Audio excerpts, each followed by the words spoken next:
Madam Speaker,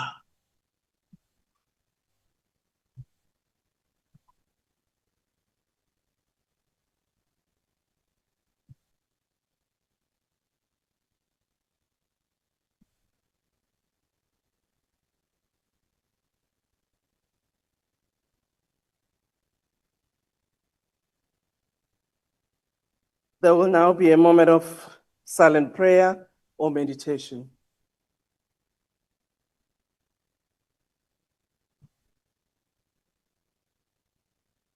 May we be seated?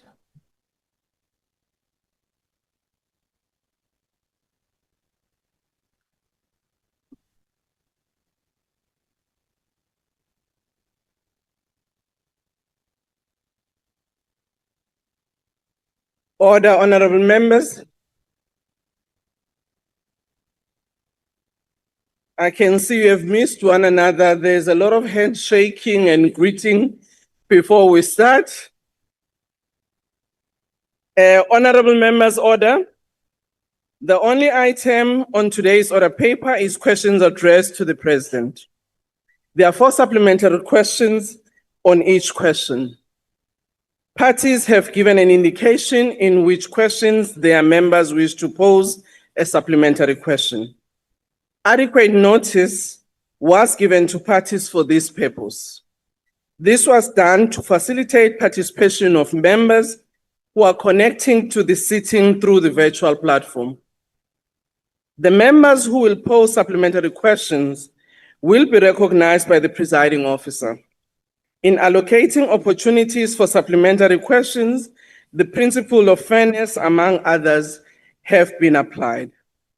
If a member who is supposed to ask a supplementary question through the virtual platform is unable to do so due to technical difficulties, the party whip on duty will be allowed to ask the question on behalf of their member.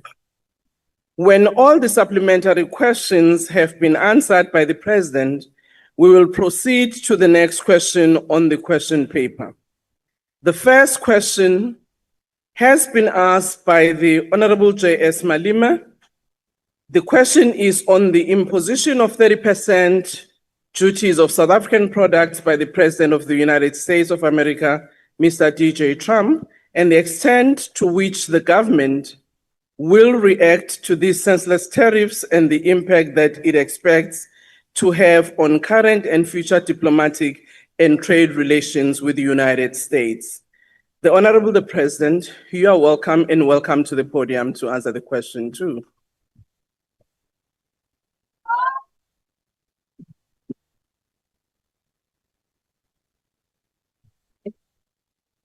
Thank you.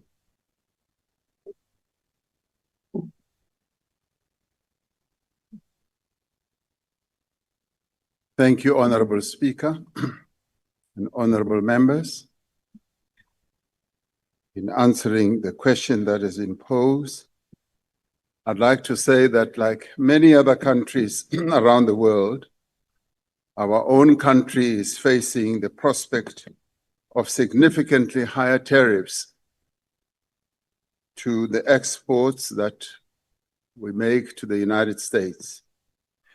Our government is therefore in continued engagement with the United States to secure what we would term a mutually beneficial trade and investment deal.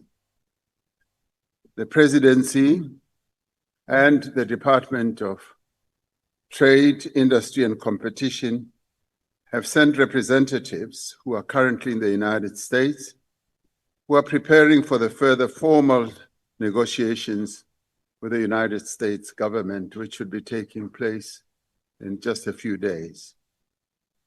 They are meeting a number of stakeholders as they are in both New York and Washington, including representatives of the administration, legislators, business people, and a whole number of other people. It should be known that many other countries are doing the same to secure agreements with the United States government. The US is South Africa's second largest trading partner as a country. Our economic relations are strong, and these relations go back many, many years. Trade between our two countries has historically been complementary in nature. We buy many goods and services from the United States, such as petroleum, aircraft and parts, medical instruments, soybeans, motor vehicles, poultry, and pharmaceuticals. South Africa exports to the United States include our minerals, our agricultural products, pharmaceuticals, motor vehicles, and medical isotopes. South Africa is the biggest investor from the African continent into the United States, with 22 of our companies investing in areas like mining, chemicals, pharmaceuticals, and food chains. More than 600 United States companies operate in South Africa through various investments. To advance our negotiation position, our government submitted a mutually beneficial trade and investment package on a basis of negotiations with the United States.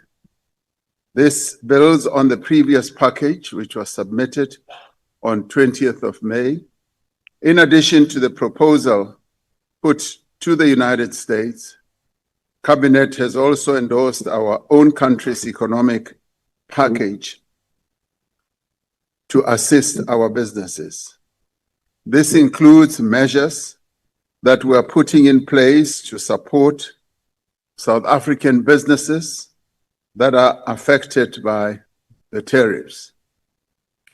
Government has decided that in response to the United States position on tariffs, South Africa should take this as an opportunity to diversify our export market platform for increased resilience and to facilitate the entry into alternative markets for affected exporters. As part of measures to assist companies to absorb the effects of tariffs and facilitate what I would call long-term resilience, the Localization Support Fund has made a commitment to support affected companies. We have initiated an export and competitiveness support program that will include working capital, plant and equipment facilities to address short to medium-term needs across all industries of those who are exporters. Working with industry, we are accelerating efforts to diversify export markets and enhance competitiveness to mitigate the economic impact of losing preferential trade access. A crucial part of this work is to make full use of the opportunities that are presented by the Africa Continental Free Trade Area. We're also looking at better using the buying power of local consumers, of businesses, and government to support local producers. South Africa is responding to the imposition of these tariffs by the United States by intensifying its own engagement with the US administration. We are working to stabilize diplomatic relations, and we are introducing a range of measures to make South African companies more resilient. We do believe that this is the best course we should take, and in a way it is double-pronged. We negotiate with the United States, but at the same time, we encourage our companies to use this as an opportunity to start seeking out other markets. And to enhance this, we're involved in various visits to other countries, trade missions, if you like. President, the deputy president, and ministers are scouring the world, going from place to place, country to country, seeking to open channels and markets for our South African products. Some areas we have not really fully exploited in the past, but we have now started doing so. A case in point, for instance, is Latin America. We have not, beyond just Brazil, gone full force into Latin America, and they are interested in dealing with us. Asia is also a huge market that is waiting. So is the Middle East. So this gives us a great opportunity to open up new markets, an opportunity that we are exploiting. Thank you. Thank you, Mr. President. I will now ask for supplementary question from Honorable J.S. Maliba, who's on virtual platform. Thank you very much, Speaker. Mr. President, following Trump's tariffs on the country, our approach has been that of appeasement and almost tantamount to begging. You created an impression of us crawling on the floor and begging and cementing our place as a very junior partner to the US. You have juniorized this country and it has lost its status globally. We do this while countries such as China, Canada, and the EU announced retaliatory tariffs against the US. I know that we import finished products from US while we largely export our raw materials such as platinum, gold, and raw aluminium, all of which are central to the US economy. Instead of appeasing the maniac, why have we not stood firm and imposed own retaliatory tariffs against Trump while looking to open up trade with our BRICS partners and the rest of the countries of the Global South? I thank you. Thank you, Honorable President. Thank you. Should I go? Thank you. Yes, President, you can go on. Thank you. Thank you, Honorable Speaker. Yes, there are various options that countries can elect to respond to the unfair tariffs that have been leveled against, I would say, the world. A number of countries have sought to engage in negotiations with the US government, and some of those have been fairly large economies that are currently in negotiations with the United States. And we have chosen the route of engaging the United States. They said that they have a deficit, but we argue that they don't have a deficit, and that requires that we should actually sit down and negotiate these issues. And in sitting down, we've come to the conclusion that we will find good answers to be able to take matters forward. And let me say, our response has also been informed by engagement with our own private sector. Our own private sector as exporters, as well as importers, have been very much involved in crafting the response that we have offered to the United States, including the trade union movement. And it's all very well to say what we should have done is to retaliate. And in retaliation, you've got to be absolutely clear whether you will be able to achieve precisely what you need to achieve.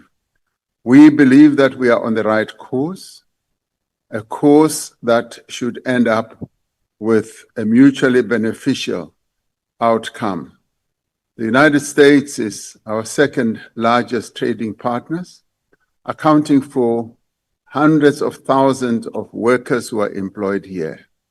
The 600 US companies that are doing business in South Africa employ many people, and it is the interests of these many people that we as a government have to take care of before we engage in a war that may not yield the results that we want.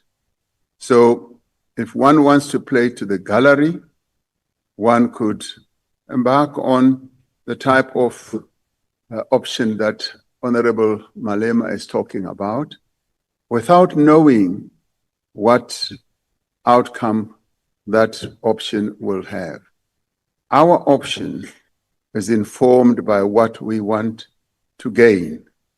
And what we want to gain is to continue exporting to the United States as much as possible and to enable our companies also to invest in the United States, but to also get United States companies to invest in us. And we do have leverage.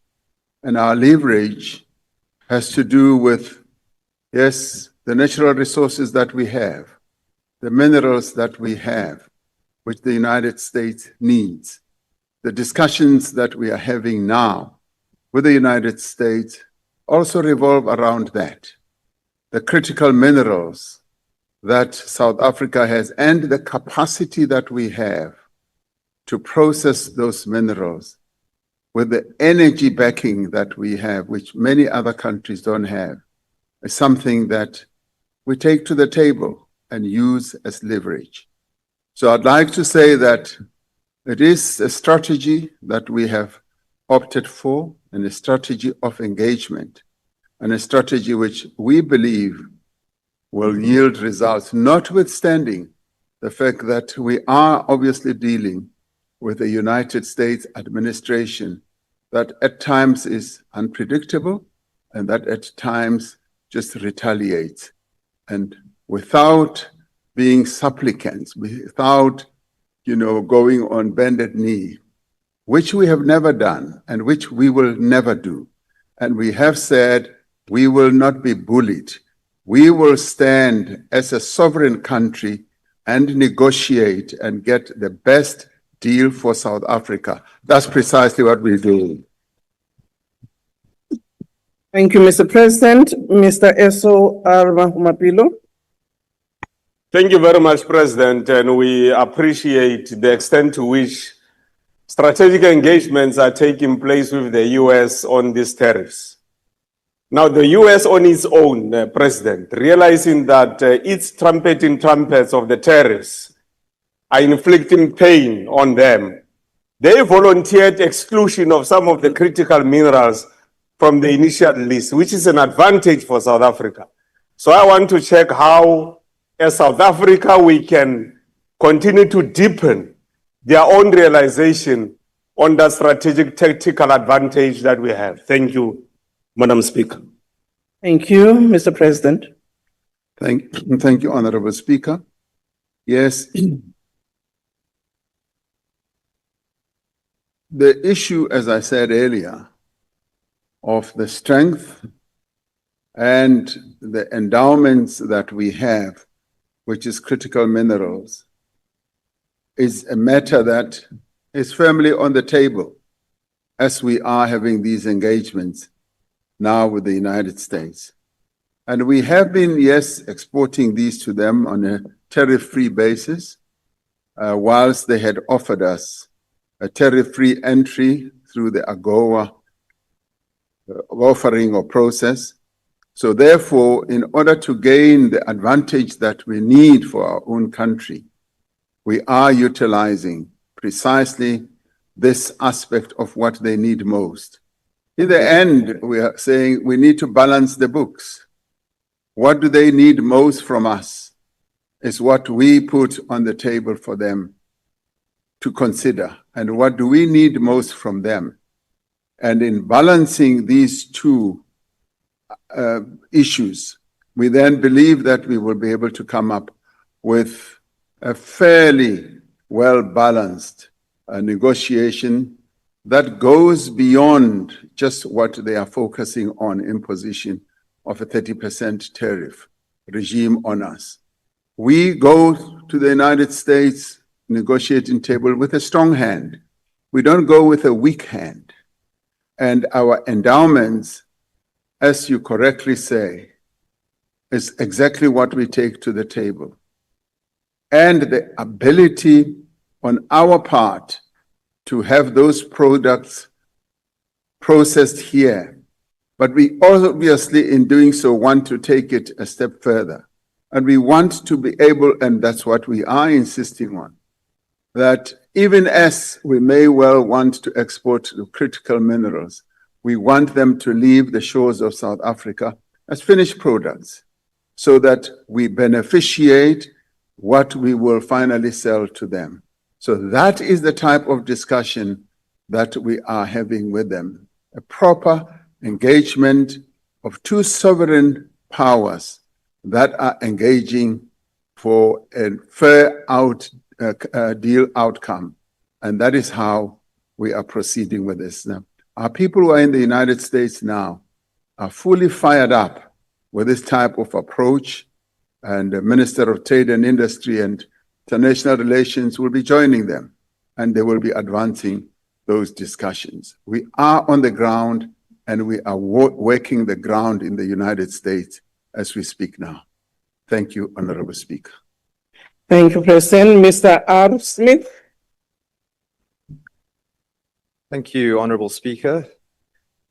Mr. President, as this question so rightly points out, a full spectrum of government responses is required to negotiate the best possible deal for South Africa in light of the USA's imposition of a 30% tariff on South African imports. Part of this response, which is your sole responsibility, is the appointment of a capable ambassador to represent our interests in Washington, D.C. Can you confirm to this House that South Africa's ambassador nominee to the United States of America will be a capable, skilled, and non-partial career diplomat and not another party political deployee? Honorable President. Yes. The appointment of South Africa's ambassador to the United States, which is soon to be finalized and made public, will be a person who is capable, a person who is sufficiently well experienced and sufficiently well versed in world views and world politics, and who knows the American market extremely well. That is the type of person that we are going to appoint. It's interesting that they themselves have over some time been mulling over who to deploy to South Africa. And indeed, we found that countries in these days, because the geopolitical situation has changed so much, are scratching their heads so much to find the most suitable people that they can deploy in various markets, and to get people with the necessary skills and know-how and experience and worldview. And that is the type of person that we are going to deploy to the United States as ambassador, as we also await them to bring their own, and as we also will be deploying a number of others to other markets and locales. So the answer to your question is yes, we will be appointing a well-versed and a well-rounded person who has the necessary skills. Thank you. Thank you, Mr. President. I'm smiling. I saw members listening attentively, and I was wondering whether there may be some application here for such a position. Thank you very much, Mr. President. We'll now ask. Madam Speaker, I must tell you that there have been a lot of applications, and some of them have come from this House. Thank you very much, Mr. President. Our last supplementary question will be asked by Honorable Maimane. Thank you and good afternoon, Mr. President. All of us as South Africans observed your meeting in Washington and can fully appreciate the fact that we are now in the realm where domestic policy impacts foreign policy. A general goes off to Iran and makes some significant statements on foreign policy. That general has had a global implication on the US relation with those who it does not deem its allies, of which Iran is one. I want to ask Mr. President if you could bring the nation into confidence as to, in the light of all of these tariffs and our low GDP growth from today, whether does South Africa in fact have military cooperations with Iran? No sanction was taken against the general who has spoken. And ultimately, are you of the view that our close relations with Iran have had any impact on our tariff impositions by the US and what your government's plan to respond to that issue? Thank you very much, Mr. President. Thank you, Mr. President. We do not have any military operations with Iran. Iran is one of the members of the BRICS. In fact, we held a BRICS summit yesterday online, and Iran was present, as were other countries like China, India, Ethiopia, Egypt, Brazil, and all others. So we are together members of BRICS, and in dealing with Iran, we deal with them also as a sovereign country that is dealing with the various issues and challenges as it is doing, like ourselves. And the general went to Iran on a predetermined visit, which was planned almost 2 years ago. And I had a long discussion with him, and we both agreed that the timing could have been managed differently. And he conceded that because of what is happening globally. And that in itself demonstrated to me, as he himself conceded, that the timing could have been different, and that what he said in Iran really was an expression of the continued relations that have existed between our two countries. And in the end, the relations we have no impact whatsoever, and should have no impact with our relations with other countries. And we respect and deeply respect the relations that other countries have with whoever in the world. And similarly, we say the same should obtain with us. There was a time when we were lambasted for even having any relationship with Russia, as it was involved in a war with Iran. And now of late, Honorable Maimane, nearly everyone comes to us and says, could you kindly impart a message to President Putin? And these are largely countries that had decided to shun Russia, to boycott Russia, and never want to have any discussions with them. And we've often said, do continue engaging with Russia. I remember very well when I went to the White House and met President Biden. And I said, do not disengage from talking to Russia, even as there is a conflict. And he said, can you please pass on a message to Russia, because you have historically had a relationship with Russia, because he said himself, we know that Russia was one of the only countries that supported your struggle as you were involved in a gigantic struggle against apartheid. I said, yes, they did support us, and we've continued to engage with them. And our engagement with them does not result in the abandonment of our own principles.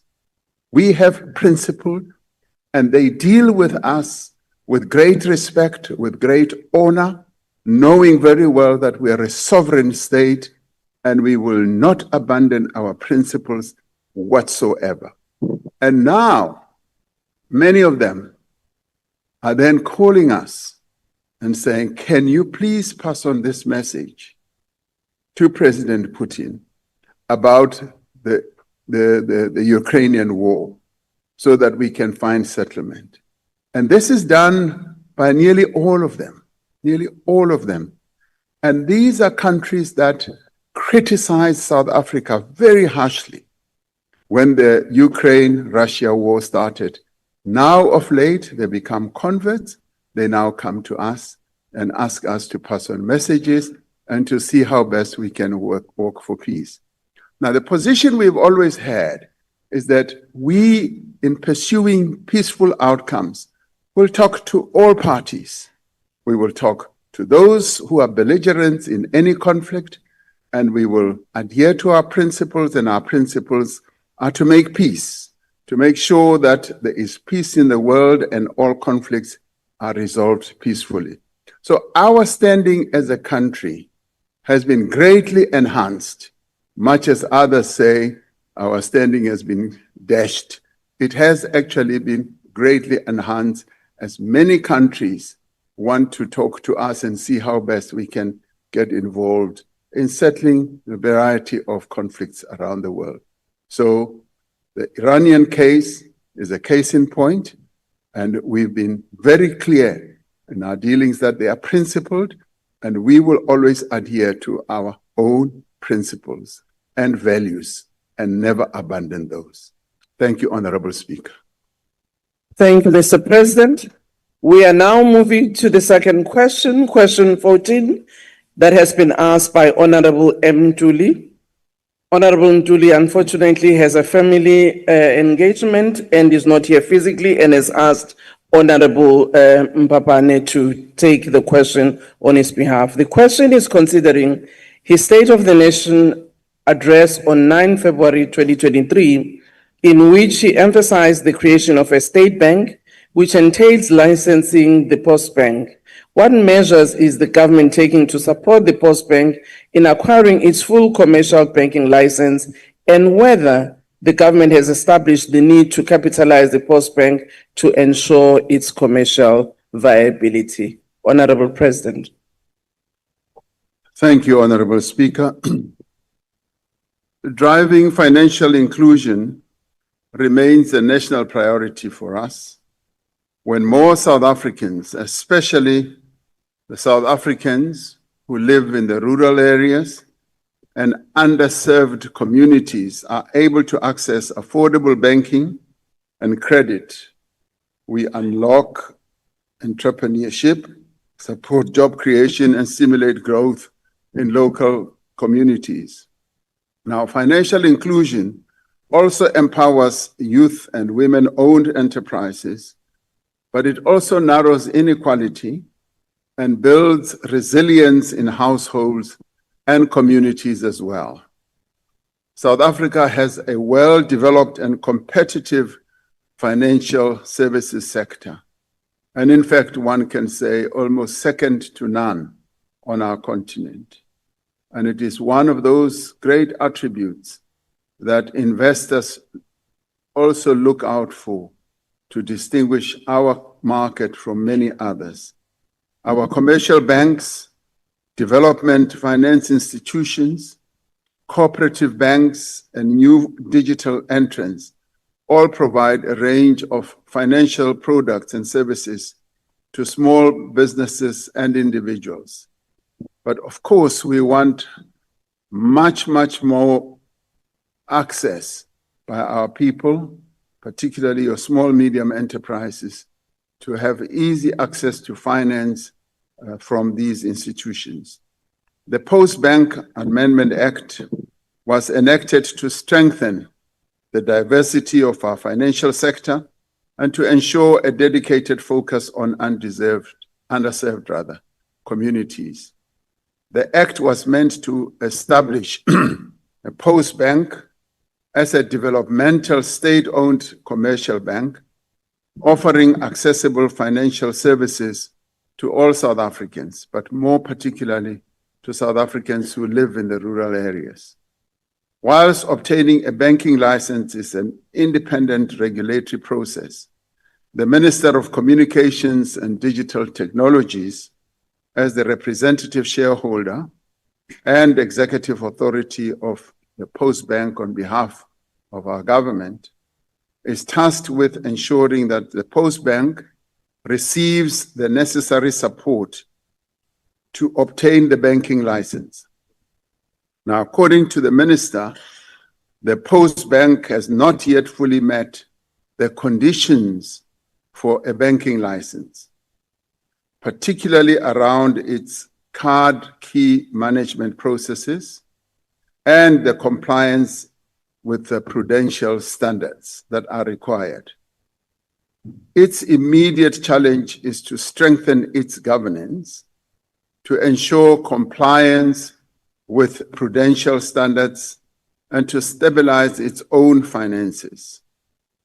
Capitalization of the bank will be considered, as it must, once the Postbank is granted authorization to operate as a bank, after which it has 12 months to raise the funding to become a registered bank. This will be determined by its business case, for which the Postbank board is responsible, and submitting the business case to government via the Minister of Communications and Digital Technologies. Now, these steps, Madam Speaker, are essential to ensure that the Postbank obtains its banking license and is able to fulfill the vital mandate that it bears to promote financial inclusion for all. Now, I am sure and certain that these requirements should be met and will be met, and all that we need to focus on is the time frame through which the bank itself will be able to meet all these requirements. Now, I know that the board is at work to address all these matters, and as it is a financial services institution, the requirements are quite stringent. They are stringent because the Prudential Authority wants to protect the public when it comes to their money. And so therefore, those standards have been well set out, and it is now incumbent on the minister as well as on the bank to ensure that they meet all these standards. And once these standards are met, then the bank will be able to offer all the services as a registered entity. Thank you, Honorable Speaker. Thank you, Mr. President. Honorable D. Mpapane. Thank you very much, Honorable President, for the comprehensive response to this question. One of the measures that has enabled the Postbank to obtain exemption in terms of the Banks Act to implement its commercial strategy and ensure its viability in the interim is the Master's Service Agreement with SASSA for the payment of social and SRD grants to beneficiaries. The Department of Social Development and SASSA has indicated that they will terminate the MSA agreement. The effect of losing the master service agreement with SASSA could place the bank at risk of insolvency and possibly going under liquidation, which could see the bank retrenching over 250 employees and not obtaining its full commercial license. What is government doing to avert the risks that are associated with this, with the termination of this agreement? Thank you. Thank you, Honorable President. Now, according to SASSA, the agreement it had with the Postbank no longer serves any purpose. And that is why that agreement is to be terminated. It is said that since the termination of cash pay points and other over-the-counter services at the post office, and the removal of the post office as a recognized grant payment channel, the agreement is no longer relevant. The department is, however, in discussions, and this has involved a multi-departmental type of discussion to try and forestall this whole fallout. In the end, your SASSA beneficiaries will not be affected because they will continue with their own accounts. But the operation of the post office itself is what is currently under discussion to ensure that we forestall the total collapse of the post office. Now, indeed, the Postbank has to meet a number of requirements, and we have said that these should be met on an urgent basis so that we can see how best we begin to address the whole issue of capitalization. Thank you, Honorable Speaker. Thank you, Honorable Maudre. I will take the question. Thank you very much, Speaker. President, in terms of the statement released by the South African Reserve Bank on the 25th August, we know that the Postbank is still a designated clearing system participant and not a fully fledged bank. Yes, we've heard you that we're in the process of establishing it as a fully fledged bank. But in 2018, we introduced a bank amendment bill in terms of which we proposed that the bank should be a fully fledged state bank. Further, we proposed that the public service bank be established using the asset base of the African Bank, which is largely owned by the South African Reserve Bank and the GEPF. While your party rejected the bill back then, and given your belated delays of the bank, of the state bank, would you be in support of the sort of the interventions we proposed in the bank's amendment bill today in order to boost the capacity of the state to facilitate ease of banking and give it trust for the state-led banking services that prioritize development? Thank you. Thank you, Honorable President. Thank you. The issue of a state bank has been a topic of great discussion amongst all of us. And there is general agreement that there should be a state bank.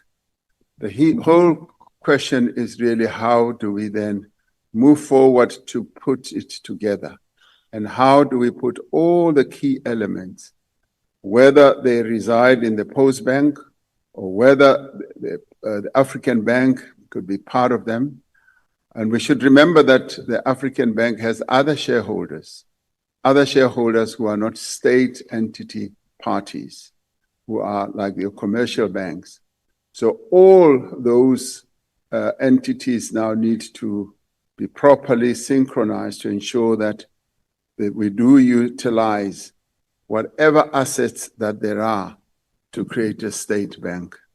I do think that we have moved quite considerably closer to what we could finally emerge as a state bank. Of course, the key question is going to be capitalization, and if current assets that reside elsewhere can be put together and with whatever input the government can make to set up a state bank, that will be the ideal outcome.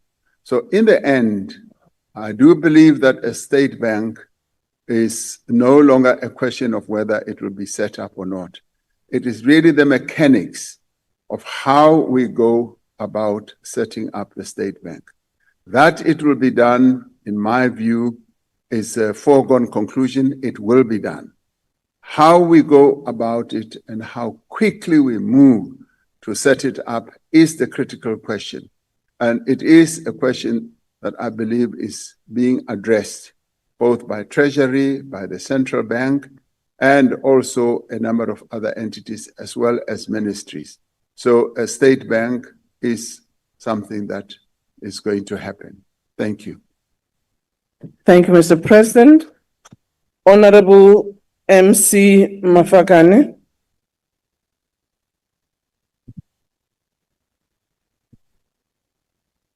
Mr. President, Postbank requires about 7 billion to recapitalize and has no intention to privatize. It has gone 3 times to the National Treasury for help to capitalize. These requests were rejected. Considering that ministers sign performance agreements and are accountable to you, Mr. President, does your failure to ensure the capitalization of Postbank represents a failure to anticipate at the signing into the law, the state bank, the risk factor associated with the viability of the state bank?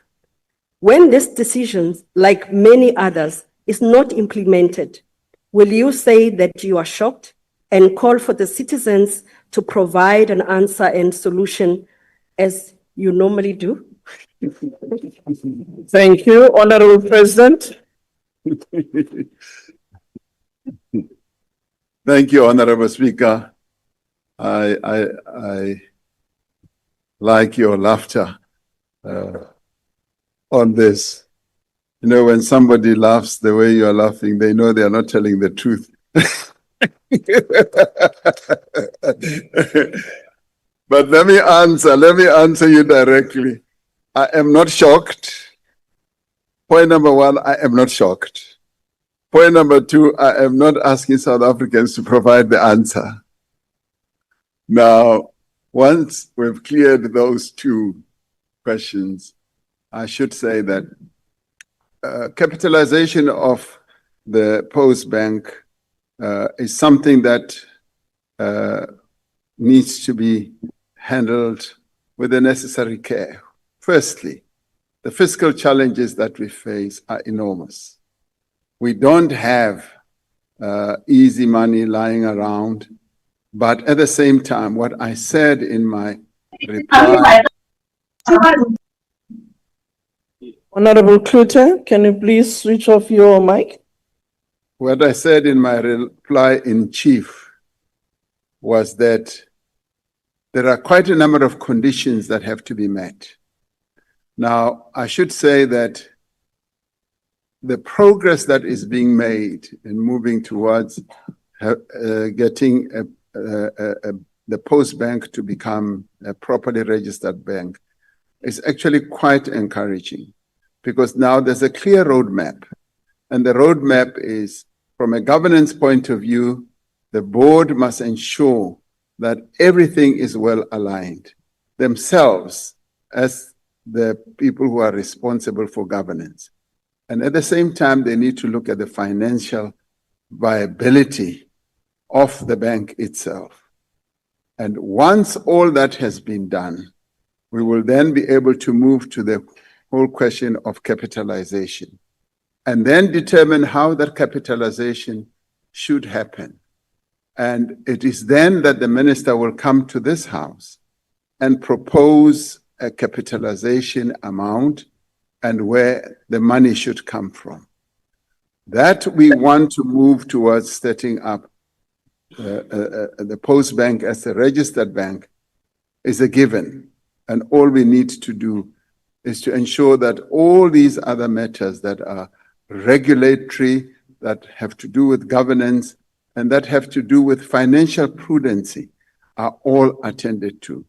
Remembering that the Postbank in the end is going to be managing public money. And we therefore ourselves need to be absolutely certain that this bank will operate in terms of the laws, in terms of the regulations that we have that govern banking in South Africa. So I do hope and I do believe that that will happen. Thank you, Honorable Speaker. Thank you, President. Honorable Abrams. Mr. President, last year the Postbank was looted of 100 million rand of taxpayers' money. This after the Reserve Bank repeatedly warned of security vulnerabilities. This perpetuates the trust deficit between South Africans and government.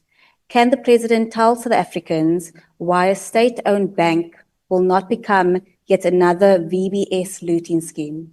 Thank you. Thank you, Mr. President.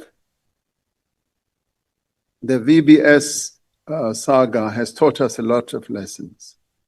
There's a great desire amongst South Africans to have a state-owned financial services. And we know that those state-owned financial services will operate with a greater sensitivity to serve the interests of South Africans from a financial point of view. But at the same time, those entities need to operate in accordance with our very stringent financial regulatory framework. And the VBS, as you might recall, was not yet a registered financial institution. And that is why the type of mishap happened in the VBS. What we are seeking to do now is to forestall, to make sure that what happened, for instance, in VBS does not happen. And sometimes it becomes very frustrating for many of us that the government is not moving forward to set up these entities. And the frustration is something I can understand, but we must also understand that we've got to be absolutely careful because this is about managing public money. If you talk to any banker today, they will tell you that the regulatory framework in which they have to operate is governed by so many laws that keep them straight on the narrow path, that make them be very careful in managing the money that comes from the public.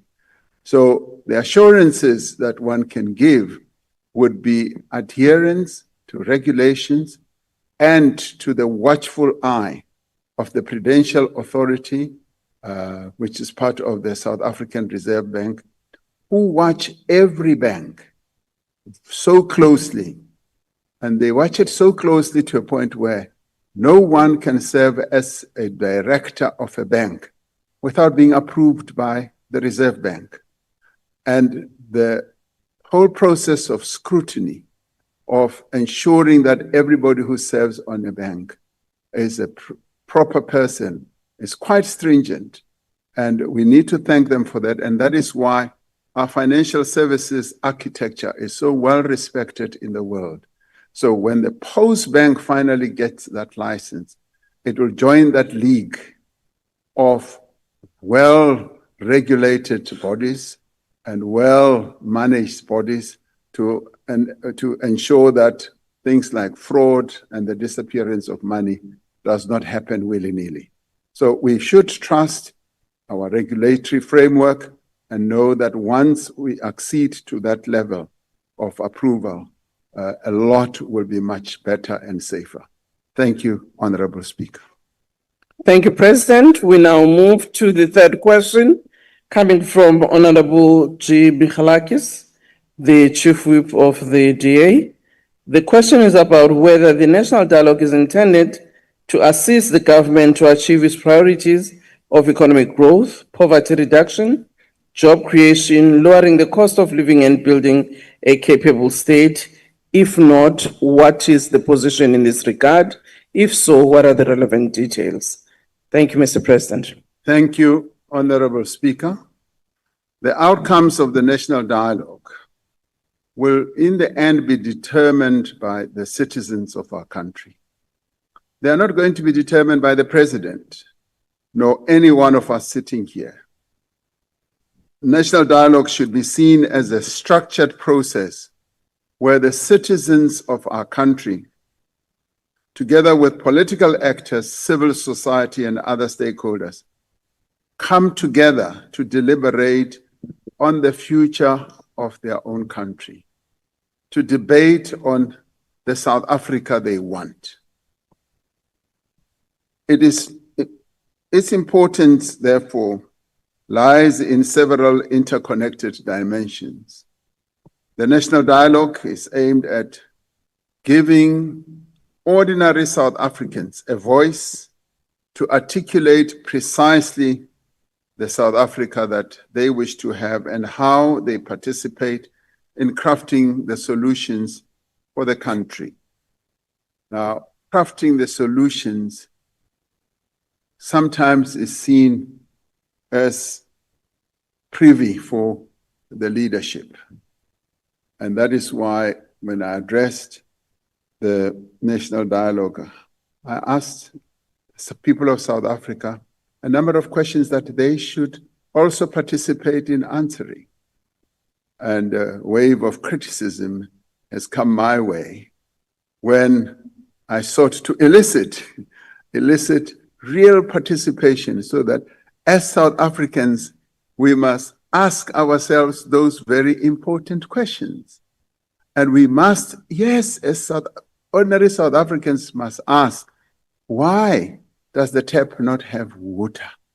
They must ask us as their public representatives because the taps don't have water in many places.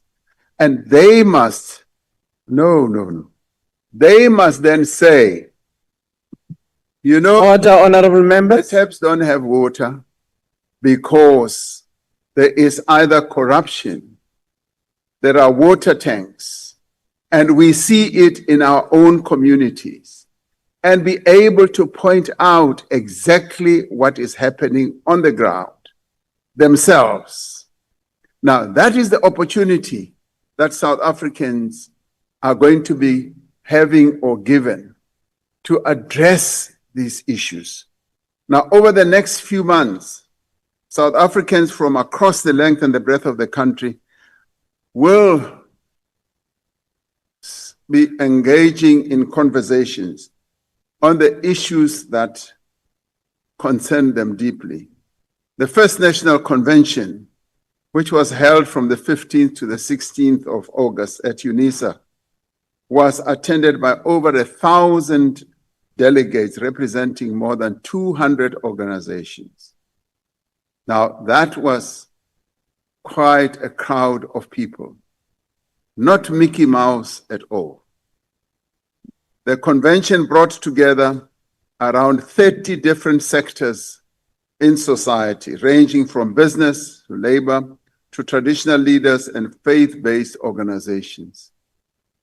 There were organizations of women, youth, students, academics, emerging businesses and older persons, military veterans, persons with disabilities, and unemployed persons. Order, Mr. President, if you can take a seat. Advise there's the question on the platform. Honorable Skosana, what is your question? Ngiyabonga kakhulu Benisihlalo somlomo. Is it a point of order? Ngithi ke a point of order, the president is misleading the house. Honorable member, under which rule are you raising your point of order? Rule number 85. No, honorable member. Can you please close your mic so that we can continue? Thank you, Honorable President. I was enjoying the rest. Honorable Speaker, also among the represented organizations were people in the media, in sports, arts and culture, justice, peace, governance, democracy, and human rights. That was the collection of people who were at the National Convention. In many ways, the National Convention reflected the broad and vibrant diversity of our society. Whether people like it or not, that was the reality that was represented at the National Dialogue, at the convention rather. The first convention was a great success by any count, where delegates endorsed the need for the value of a national dialogue. The convention agreed on key themes for the national dialogue, understanding that citizens will be able to raise any issues that they want. The 9 broad themes that were identified were building a dynamic, inclusive economy that will create jobs and improve livelihoods, tackling crime and corruption, winning the future through education and a healthy nation, fixing the state and making the constitution work for our people, building South African values, culture, and strengthening our social fabric, advancing gender equality and ending gender-based violence and femicide, dealing with intergenerational trauma and healing, promoting environmental justice, advancing land and mineral rights. Now, delegates to the first National Convention expressed their support for a representative steering committee to drive the national dialogue process. Now, over the next 3 weeks, organizations involved in the 32 identified sectors have been meeting amongst themselves to nominate their own representatives to the steering committee. Now, these nominations will now be compiled and collated by the eminent persons group to ensure inclusivity and representativity before the steering committee is constituted. Once established, the steering committee will work together with the interministerial committee chaired by the deputy president and with the advice of the eminent persons group to coordinate public dialogues across the country. And let us be clear, the steering committee will be led by the citizens of our country, giving credence to our intention that this must be citizen-led, whilst government's role is that only of a facilitator. The purpose of the dialogue that will take place at local level and within various sectors is to develop sustainable and effective responses to the challenges that the country faces. It is expected that this process will result in the social compact that we all yearn for, that outlines the roles, the responsibilities of each sector of society in building the South African nation. Now, while South Africans still have to have their say, it can be anticipated that the national dialogue will make a significant contribution to economic growth, to poverty reduction, to job creation, lowering the cost of living, and building a capable state, the very priorities that we outlined over and over again in this House. Now, citizens feel ownership over national decisions when they are directly themselves involved in shaping them, complementing the important role that is played by elected representatives. Involving the people directly enhances the process of developing a shared vision for the country of our future. Now, what happened? What happened when the National Convention was held was quite a moving process where we had so many South Africans expressing a deep yearning to be in conversation with each other. And it is something that we should never dismiss out of hand. And it is not something that can be called a misnomer. It is something that happened, and that is going to lead to the holding of a national dialogue through the length and the breadth of the country. And if one just looks at the number of organizations that were represented, they represent the entirety of our society in South Africa, of our citizenry. So let us give this whole process a chance, an opportunity to progress, rather than stand on the sidelines and criticize. And as they say, it's better to be inside the tent rather than to be outside and doing something inside the tent. So let us all be in this national dialogue tent. It is almost like a caravan. It is moving. And we call on everyone to be part of it. Thank you, Honorable Speaker. Thank you, President. Honorable Michaelis. Thank you, Madam Speaker. Mr. President, the national dialogue is a failure no matter how you sell it. Now, listen, the Thabo Mbeki Foundation, Steve Biko Foundation, Chief Albert Lutuli Foundation, Desmond and Leah Tutu Foundation, F.W. de Klerk Foundation, Oliver and Adelaide Tambo Foundation, and the Strategic Dialogue Group, and many others withdrew. Mr. President, how do you plan to get the entire country behind what results from it if you couldn't even get the entire country in the room to begin with? Thank you, Honorable President. Now, I do not want to get into the politics of who withdrew and who stayed in, because if I get involved in that, and let me just say this is not the president's dialogue. The people of South Africa called for the dialogue. And then they said it has to be convened for the first meeting by the president, because embedded in our constitution, there is that notion that when we talk about nation building, it is the president who should lead the process. Now, as often happens. Order, honorable members, can we lower our voices? Now, as often happens, and you're talking here to somebody who was unfortunately involved in a number of other dialogues. You know, we had the peace process in our country when the country was dogged with a lot of violence.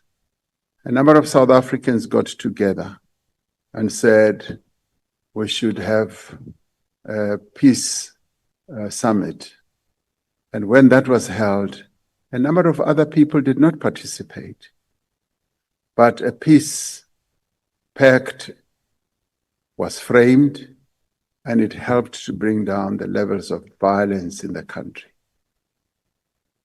When we were moving forward to democratize our country, I remember very clearly we held a convention for a democratic future, which brought together a number of organizations. Many others did not participate.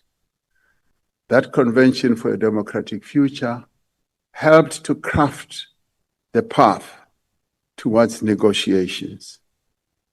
When the multi-party negotiations happened, starting with CODESA, a number of other entities that did not participate, but it still resulted in the caravan moving forward. When the multi-party negotiations happened for a new constitution, a number of parties did not participate. And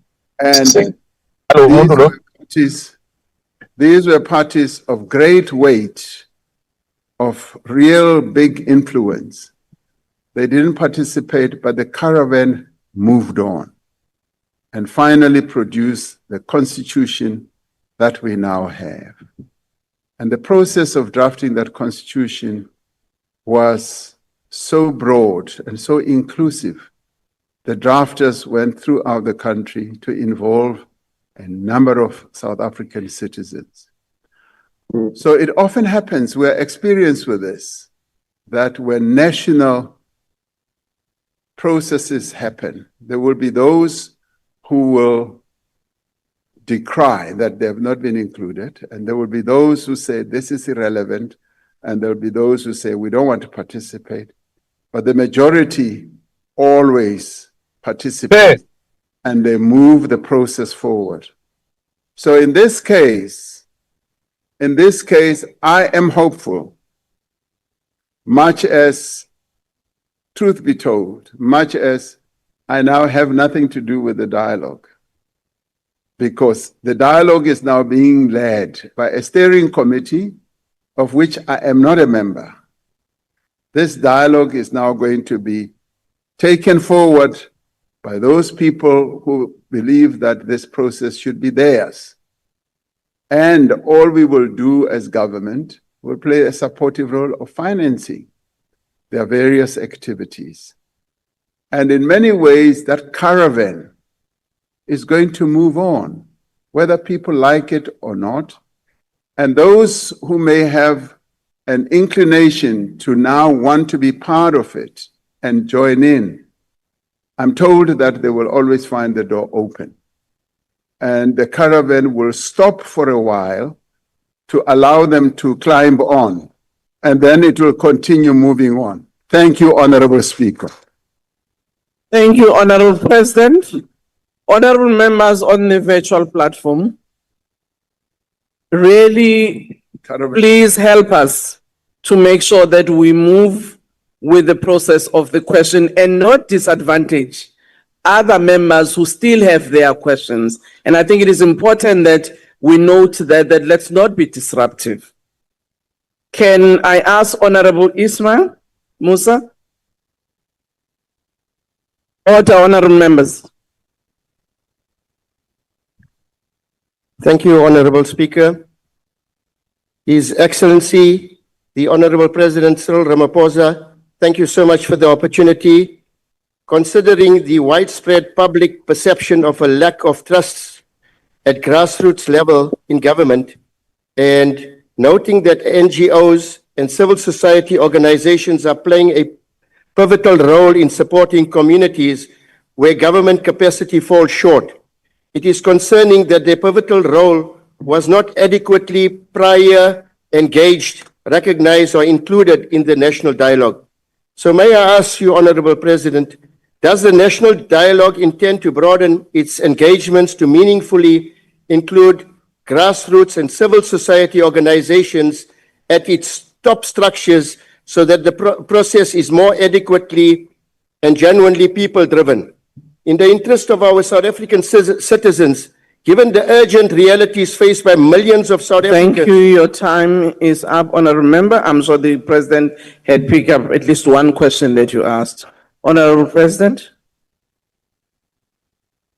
Thank you, Honorable Speaker. As I am no longer involved in the whole process of the national dialogue,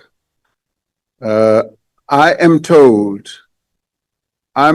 that one of the key principles that the National Dialogue Steering Committee will seek to adhere to is inclusivity, to make sure that as many organizations as possible at grassroots level, the rural areas and the urban areas, that will be organized according to sectors, do participate.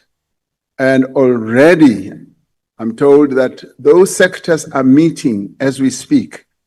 They are finalizing as sectors their own representatives, be it in the sporting fraternity and even its subsectors. It could be rugby, it could be football, it could be tennis, it could be whatever, and various others. Could be traditional leaders, it could be all other sectors. It could be medical, it could be legal. They will all be meeting right now and identifying those who can be selected to come onto the steering committee.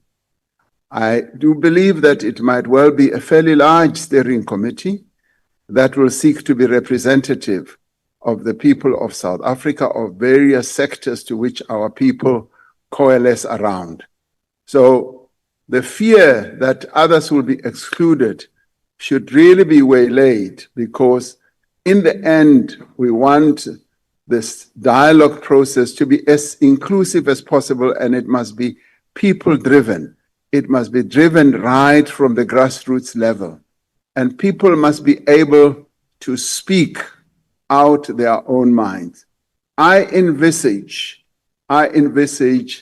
that in the end, we will have even, and this is what I am going to be calling for and encouraging, that we should even have at universities level, at school level, national dialogue days where young people come together and discuss precisely what South Africa they want to inherit going forward.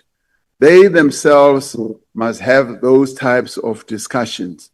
And I do believe that the steering committee will organize that so that there should be a day in which people collectively throughout the country get together and have a discussion. We should have school governing bodies getting together as well and talking about the type of education system they want to see.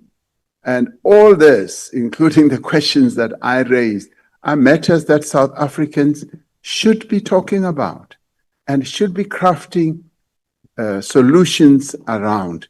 It must be a people-driven process, not a top-down type of process. It must be from bottom right to the top. That is how inclusivity in the end will be achieved. Thank you, Honorable Speaker. Thank you, Honorable President. Honorable Reverend Misha. Thank you, Speaker. Dumela mo Presidente. It is concerning that calls for the postponement of the national dialogue made by the 7 legacy foundations who ultimately withdrew from the National Convention Task Team have gone unheeded. The foundations raised concerns that core principles of the dialogue have been violated, yet these concerns have not been addressed. They cited the erosion of citizens' leadership, a lack of financial and operational infrastructure, and the absence of an approved budget allocation as some of the reasons for their withdrawal. If the running of the national dialogue is to be transparent, as transparency was initially one of the core principles, which line items were removed from the planned expenditure that enabled the initial cost of the national dialogue to be cut from 700 million rands to the estimated 441 million rands. Thank you. Thank you, Mr. President. Thank you. The decision to go ahead with a national dialogue and the decision for me to, as it was planned, to convene it was a collective decision. It was not one person's decision. It was a decision that was taken collectively with the eminent persons group and those who were involved initially from the organizing, the task team, who now mutated to become the organizing committee. Now, the issues that were raised were, we are not quite ready. The documentation has not yet been properly printed, and we don't know how the finances will be managed and all that. So those were the reasons.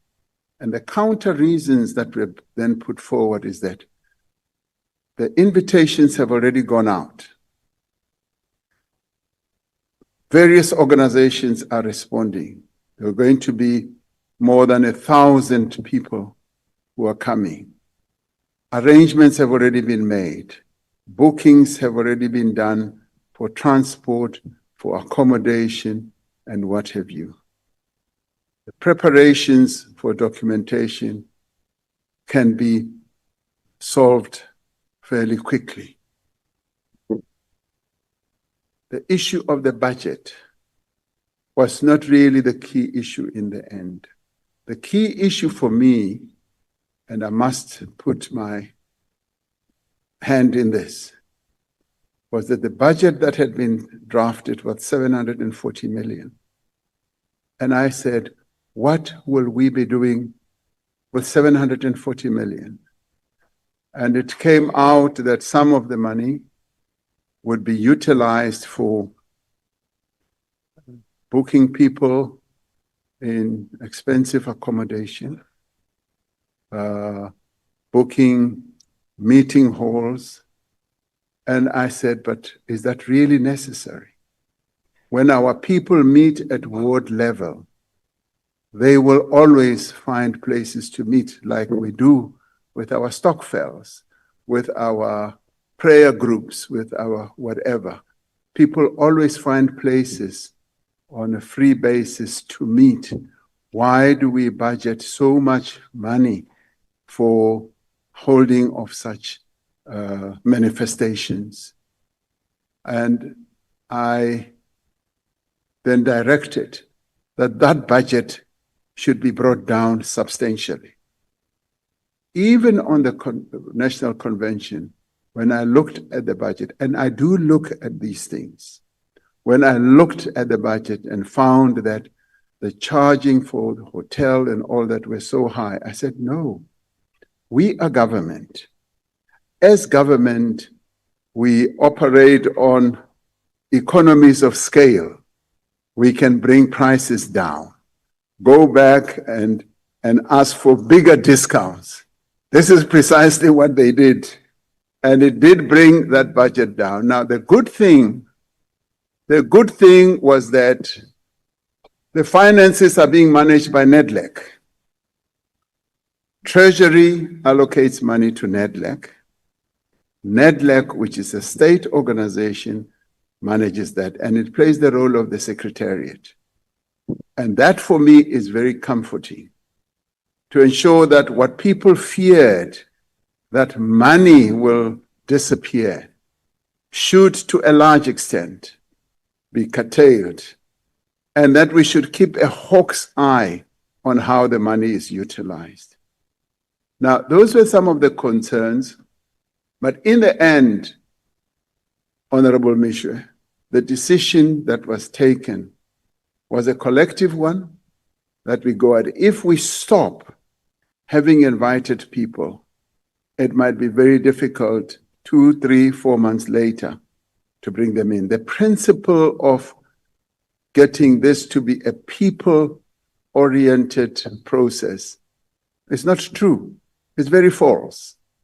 Because in the end, Reverend Mishwe, if you were there, the whole dialogue, the whole convention was being run not by a single government person.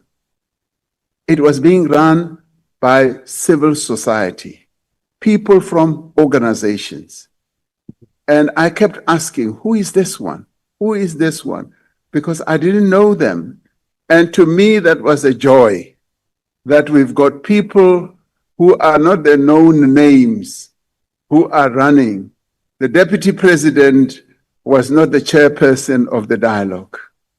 And we had no minister who was the chairperson of the dialogue. It was ordinary South Africans.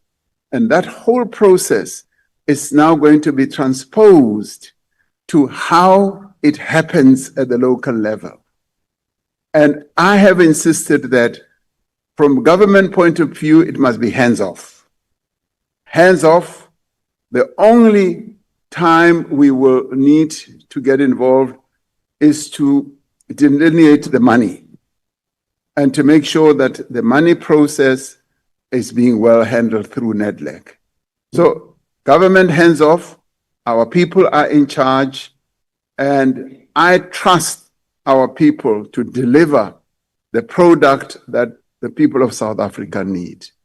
And that is why the dialogue then went on. And let me add, Reverend Mishwe, the eminent persons group delegation was there. Most of them were there. Bishop Lekhanyane was there. He said throughout the process. And the various other leaders of the EPG. They were there and they were overseeing and also hands off as it was being directed by ordinary people. So I derived a lot of joy, and I'm waiting for the report that you too will get. So key hands off government, key hands on our people. Thank you very much. Thank you, President. Honorable Dr. C.P. Mulder. Thank you, Honorable Speaker. Honorable President, I will want to make 3 quick points and then a question. The first point I would like to make is you refer to the questions that you've asked during the convention. And I think South Africans did not ask the questions because they know the answers. They expected the president to reply and to say why these things are there and why they were not differently. The second point I would like to make is, I think it's common cause that the majority of South Africans were not represented. If you purely look at the parties represented in Parliament who did not participate in terms of their support, it's quite clear, never mind trade unions, that the majority were not represented. And lastly, the problem with regard to the outcomes that you referred to, I'm not aware that any decisions were taken at the convention. My question is the following. The original question dealt with possible outcomes, and it referred specifically to economic growth, job creation, etc. And we have had some interaction. Thank you, Honorable Mulder. Your time is up. The question I would like to ask is this. You've made it very clear on behalf of the presidency, but also your Honorable Mulder, that you are not going to support those kind of amendments. If the dialogue comes out and says these things should be done, will your government implement those changes? Honorable Mulder, we didn't hear most of your questions. Madam, I switched off my mic a long time ago. IT, can you please switch off Honorable Mulder? I have switched off.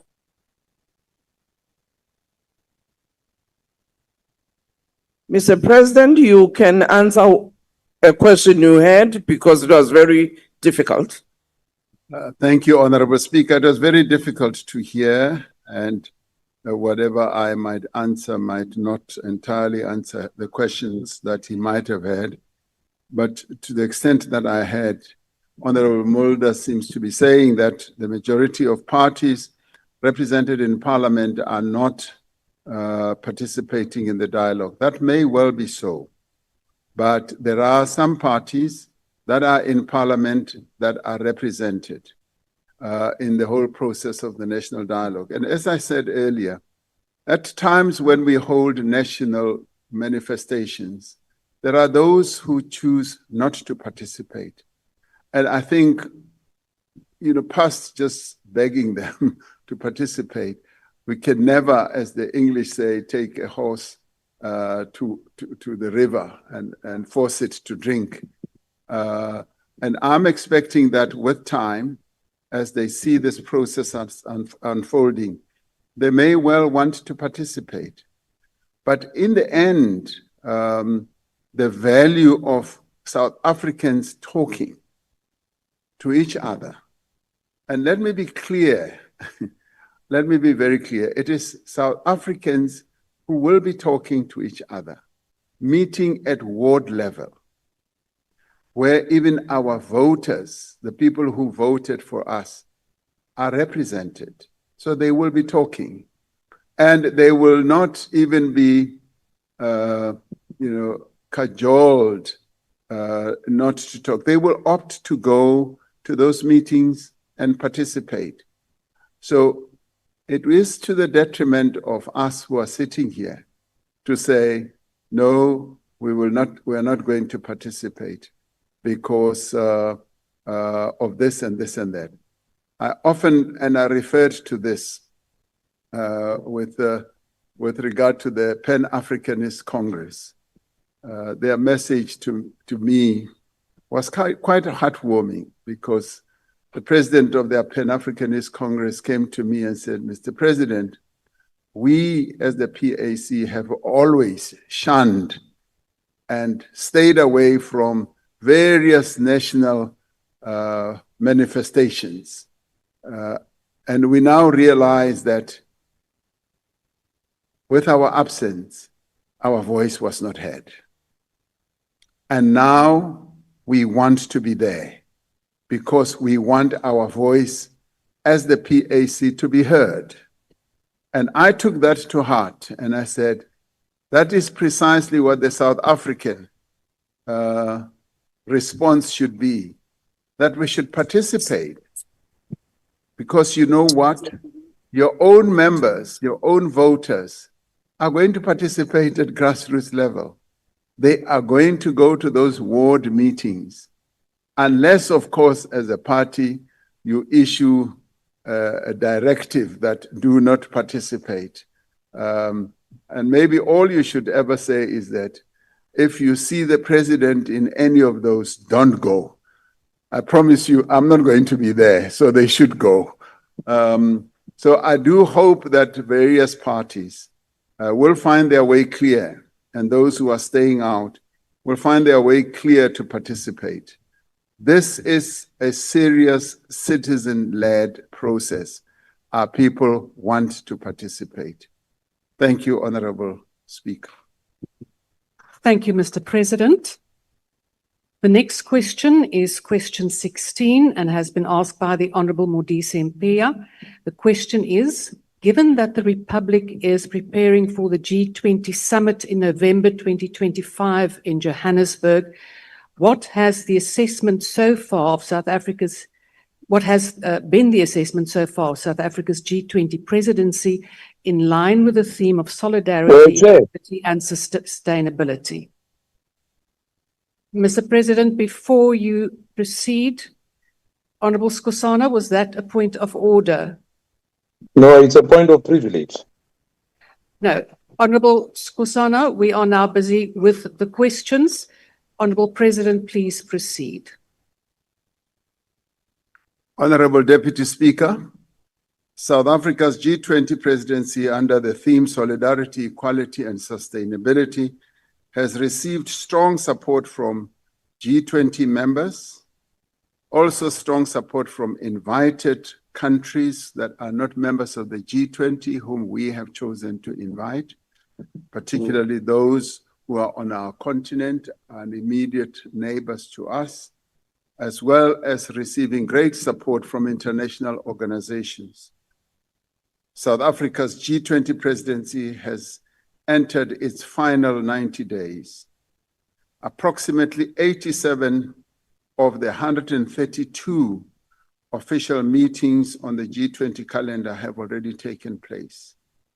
You might have seen some of these meetings taking place in various parts of our country. And I must immediately say that they've all been well organized, well run. And in this regard, we really thank our provinces.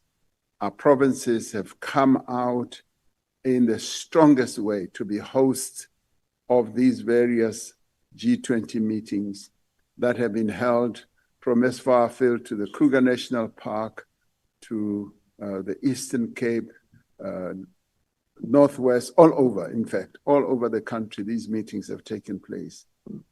So we thank also the people of South Africa for being great hosts themselves, because they have, in a number of ways, interfaced with the G20 colleagues who have come to our shores.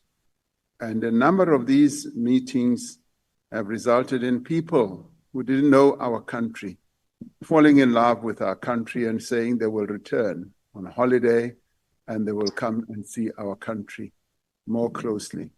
Now, these meetings address some of the most urgent and significant challenges facing the global community, demonstrating our firm commitment to finding sustainable and innovative solutions through dialogue, through collaboration, and through cooperation as well. The ongoing G20 discussions aim to advance, in the end, South Africa's overarching priorities. Now, these priorities are to strengthen disaster resilience and response, and we chose this because of the experience that we keep on having with regard to disasters. year in and year out, 3 of our provinces continue to be befallen by terrible disasters that damage infrastructure, damage living abodes, and leading to loss of life and loss of assets and loss of livelihoods. And we want the G20 to address this. We also have wanted the G20 to address debt sustainability for low-income countries. Many of the low-income countries in the world suffer under the burden of heavy debt. And we wanted to mobilize finance for a just energy transition and also to harness critical minerals for inclusive growth and sustainable development. Those have been our clear objectives under the rubric of the themes that we have chosen: equality, sustainability, and solidarity. And for us to bring to the fore the concept of solidarity has been very important, particularly in the light of what is happening in the world. We are calling for solidarity, and it has demonstrated its sharp end through a number of countries now coming to the fore on a matter where we were so heavily criticized when we chose to support the struggle of the Palestinians, and where we said we are going to support them. We will, yes, take another country to the ICJ to stop, underline, to stop the atrocities that are happening there. A number of countries are now coming forward to express solidarity, and in many ways inspired by the position that we took, that solidarity is still an important value in the world, that we need to pledge solidarity with those who are suffering and those who are being horribly treated. So we are rather pleased that much as our theme was so heavily criticized, particularly from the global north, when they said a theme like diversity, inclusivity, and equality and equity should not even see the light of day in, say, the G20. We've forged ahead, and it's now being broadly accepted. South Africa is also championing broader and cross-cutting issues on all G20 working groups. Now, these include reform of the multilateral trading system and the international financing architecture, including strengthening of multinational development banks. While there is divergence on some issues, as is expected in multilateral engagements, there is support and strong support for that matter for South Africa's priorities among G20 members. Negotiations on the G20 Working Group ministerial declarations and outcomes are currently underway. You will recall that at the end of the G20, we need to have a declaration which in the main will be drafted by all participants, a declaration which South Africa is going to pilot to ensure that South African G20 declaration becomes the accepted outcome that will unite the world, or the G20. Most of the last round of ministerial meetings will be held in September and October, ahead of the Leaders' Summit, which will be held in November. Now, significant progress has been made, and a milestone was achieved with the holding of the 3rd meeting of the G20 finance ministers and central bank governors in July 2025. Remembering that the G20 process really got started to address the financial crisis that the world faced some years ago. The meeting outcomes were agreed in a communique consented to by all parties. The meeting delivered productive and constructive discussions on Africa, the global economic outlook and the macroeconomic stability, the international financial architecture, sustainable finance and global health, infrastructure, tax, financial sector issues, and financial inclusion. Now, these to us were a milestone. because to have gotten the ministerial meeting, which involved Reserve Bank governors and ministers of Treasury, to finally reach consensus and all this, was really, in my view, the heart of what the G20 South Africa is going to mean. On the 29th of August, we launched the G20 Extraordinary Committee of Independent Experts on Global Wealth Inequality. And this was a South African initiative. The panel is being chaired by the Nobel laureate, Professor Joseph Stiglitz. This initiative seeks to heighten global attention on inequality and outline practical action to address growing disparities in income, wealth, and opportunity. Our former Minister of Trade, Industry, and Competition, former Minister Ibrahim Patel, is going to Washington just a day from now to go and interact with Professor Joseph Stiglitz on precisely the issues that we've asked him to chair our committee on. The outcomes of the G20 ministerial meetings will form a key part of the G20 Leaders Declaration, which will be adopted at the G20 summit in Johannesburg in November. South Africa aims to produce an ambitious leaders declaration that will promote the development agenda of the Global South in general and the African continent in particular. So all in all, Madam Deputy Speaker, a great deal has been achieved. We are way beyond the halfway mark. We are now on the final stretch of the G20 South Africa's presidency. And so far, it's been really good. The discussions have been rich, they've been robust, and they've been well organized, which in many ways is a great feather on the hat of South Africa, that we've been able to hold these meetings without too much angst, without too much differences, but getting various countries to coalesce. Even those countries that initially boycotted some of the meetings, and this is the thing about boycotting meetings, even those that boycotted, they found that the meetings continue. The caravan moves on. The caravan did not stop. And when they wanted to come and attend, the caravan was stopped to enable them to come and attend. And they got on the caravan, and the caravan is moving on. That is what is happening. First supplementary question will be asked by the Honourable Modise Mpaya. Thank you, Deputy Speaker. Honorable President, as the African National Congress, we are encouraged and confident that the hosting of G20 brings global attention and will help attract foreign direct investment and will create opportunities in various sectors, as you have expressed.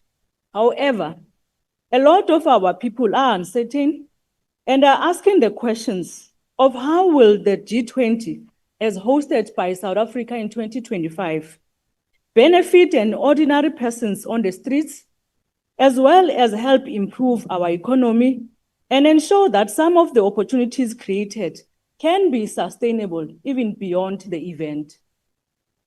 The Honourable President. Thank you, Honourable Deputy Speaker. And of course, as we hold these big manifestations, everyone wants to see of what benefit is this going to be to us, and particularly at the individual level. The benefits are not something that will eventuate immediately. What this does do, though, particularly when it comes to the themes that we have identified and the priorities, these are processes that will finally turn the wheel of development to start getting the world to address all these issues. The G20 is an agglomeration of some of the big economy countries in the world. They account for a massive GDP number, and just to get them to come together to agree that they will agree on the reform of the financial institutions like the World Bank, the IMF, and also to agree on continuing forward with multilateralism so that we do not have a unipolar world, that we have a multipolar world, and where, for instance, on the outcomes that we want to see in terms of financing renewable energy or climate change rather, and how, for instance, we would like disasters to be properly financed. This for us is an important ambition as we face, as I said earlier, recurring disasters.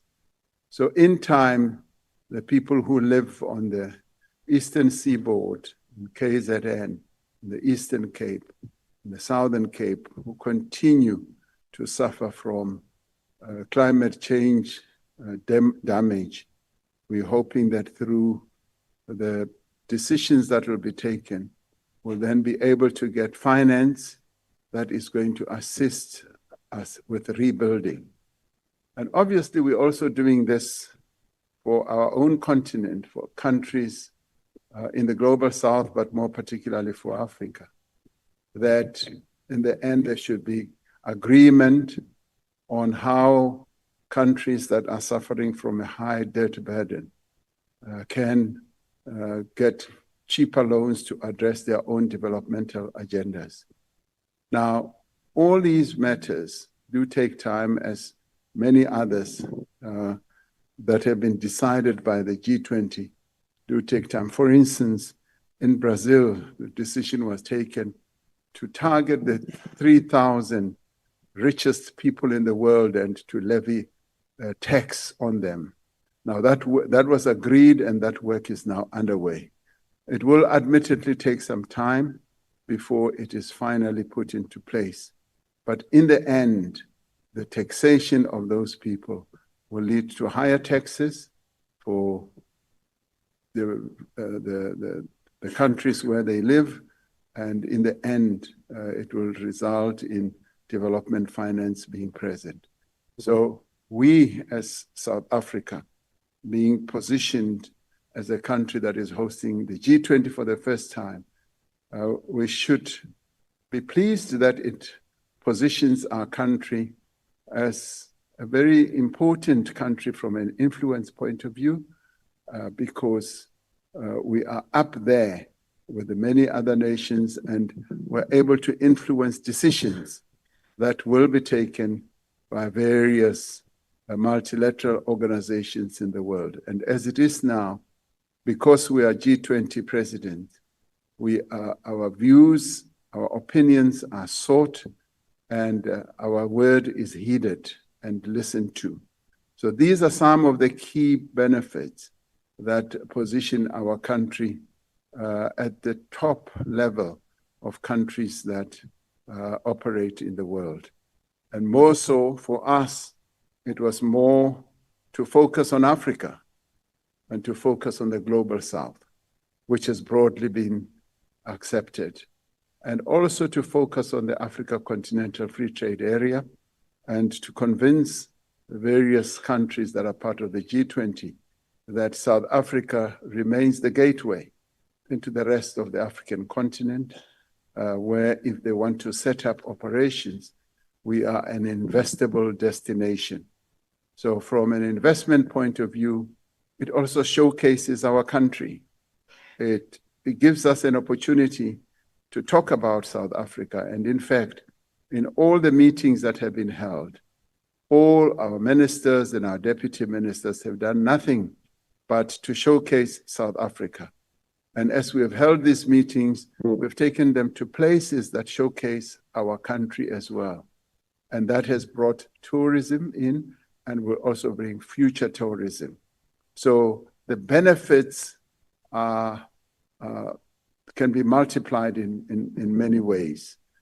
To say this will be the one thing that everyone will benefit from would be false on my part, but it's general benefit, and it's a good opportunity that we have.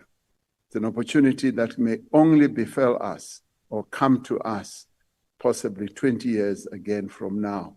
So we need to make good use of this opportunity that we have, being the first African country to be a G20 president and being in a very good position, having inherited the position from Brazil, a global South country, and handing over to the United States, a northern country which is a superpower and the biggest economy in the world. So we are well positioned, and I do believe that that gives us clout, that gives us an opportunity to be able to mobilize a number of things that can benefit our country.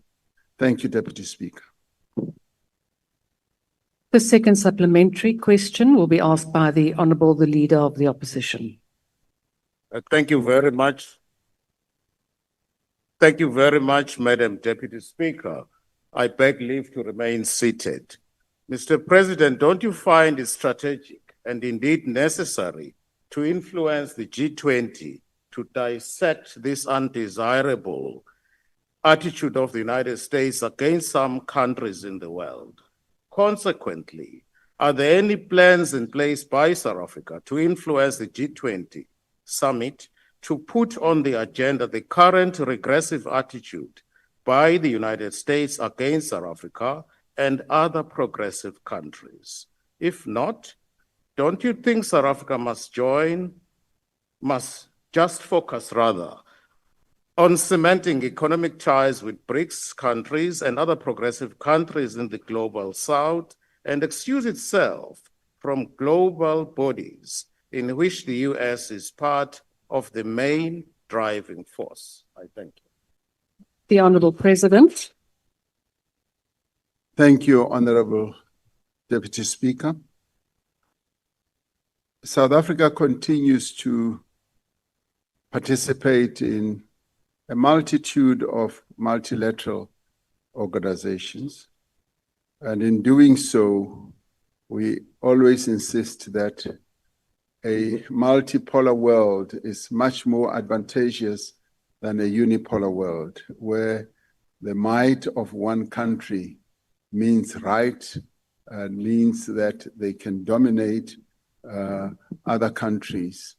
And we participate because we do always advocate the interests of our continent, and of course the interests of our own country and continent and the global South.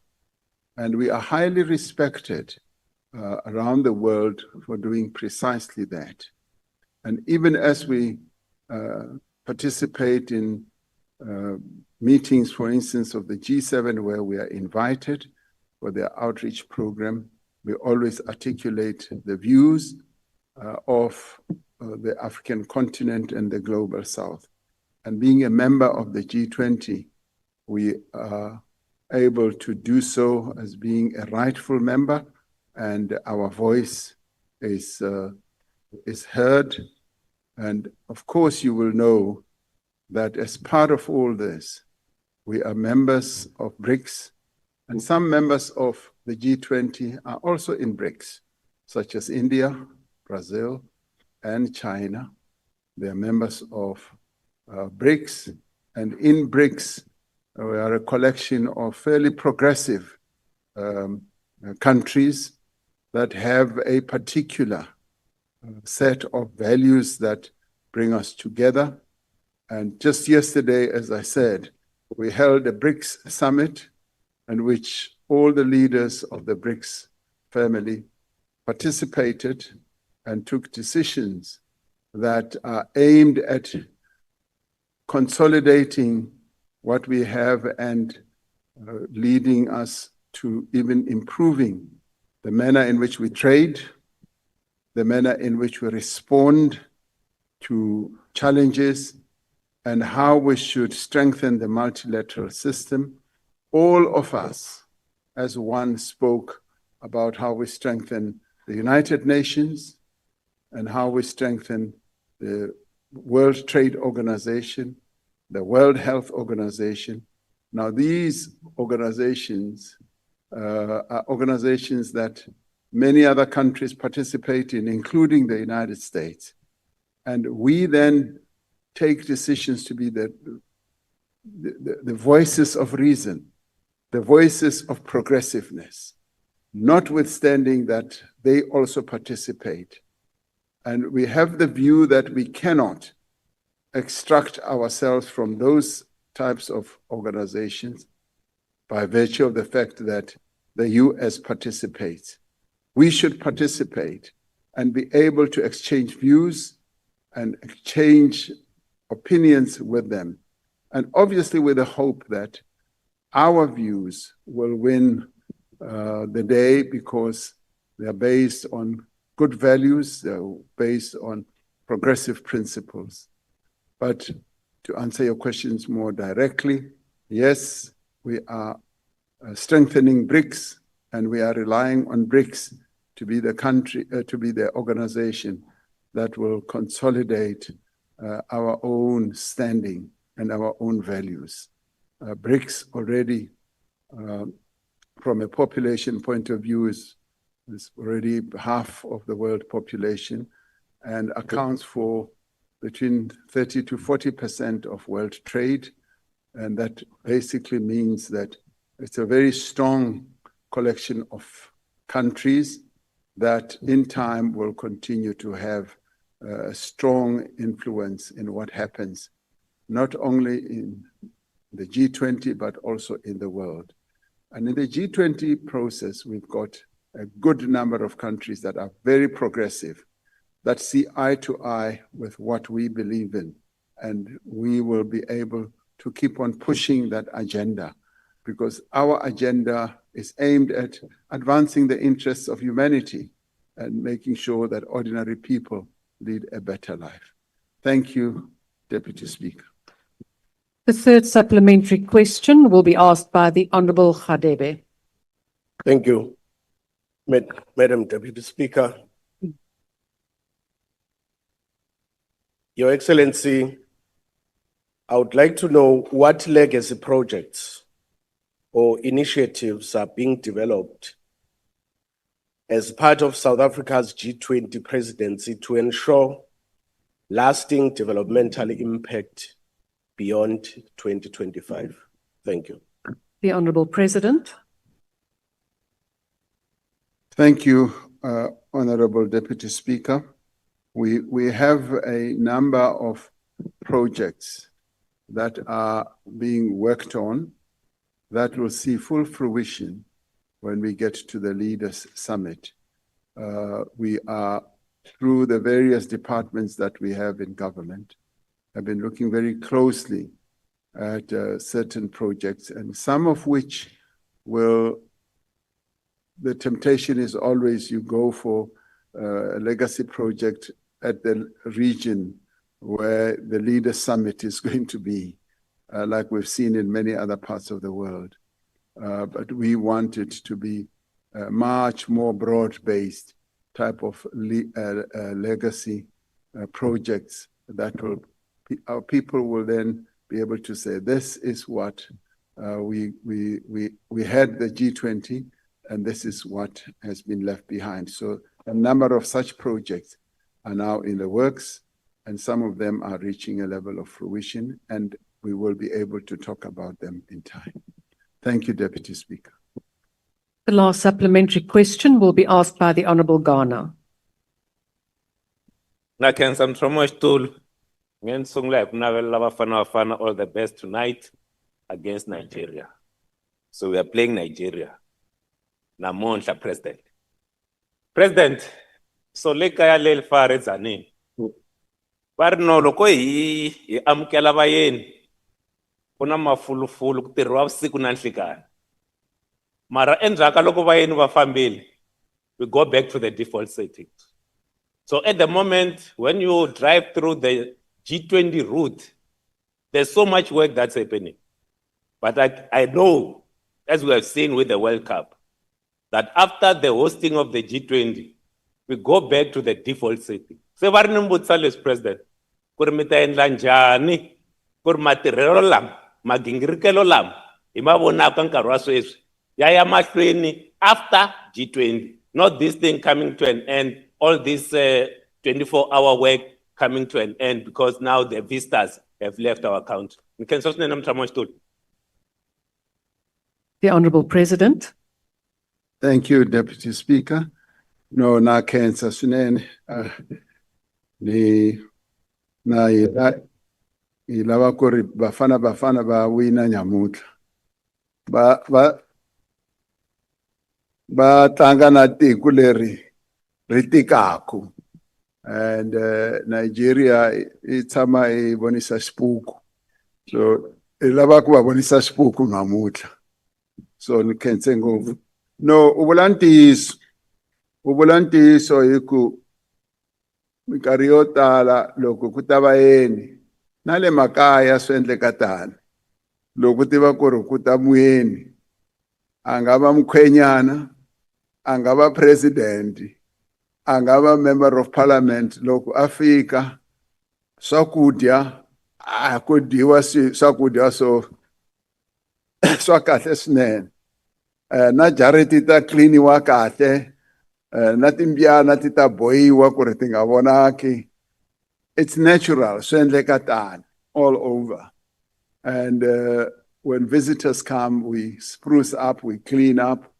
But when visitors are gone, we revert back to our usual practices. You are absolutely right. And there are concerns also about precisely that in areas where these meetings are happening. But what I have seen is that where we've held some of the meetings, people cleaned up, people put everything right, and they've continued even post the meeting because they use that as an incentive to get better. And I'm hoping that where we are going to have, for instance, the Leaders Summit in Johannesburg, and we've been putting a lot of pressure on Johannesburg itself, that Johannesburg must pick itself up from what it is. And it should not only be because the Leaders Summit is coming to Johannesburg. It must be because it should be done. I took time to talk to the mayor and explain to him that one time as I was traveling around, I saw how even the driveways, even the roads were really in a terrible and sorry state, with weeds along the path and with the rails having been damaged, and paper all over and dirt. And I painted that picture to the mayor and I said, this must end. We must deliver a better looking Johannesburg, and it must not only be done for the G20, it must be done beyond the G20. So he sat there and listened. And he said, Mr. President, I want you to come and measure us in a month's time. So that's precisely what I'm going to do. So we're going to see whether Johannesburg gets better. But the point that you made, nisitwe kahle, ita endla ku ri vanhu va endla sure ku ri loko bavhaki va fambile, swilo swi tshama swi sasekile ku ya mahlweni. So ita endla tani. Swi saseka ku fana na wena, hi ku saseke swinene.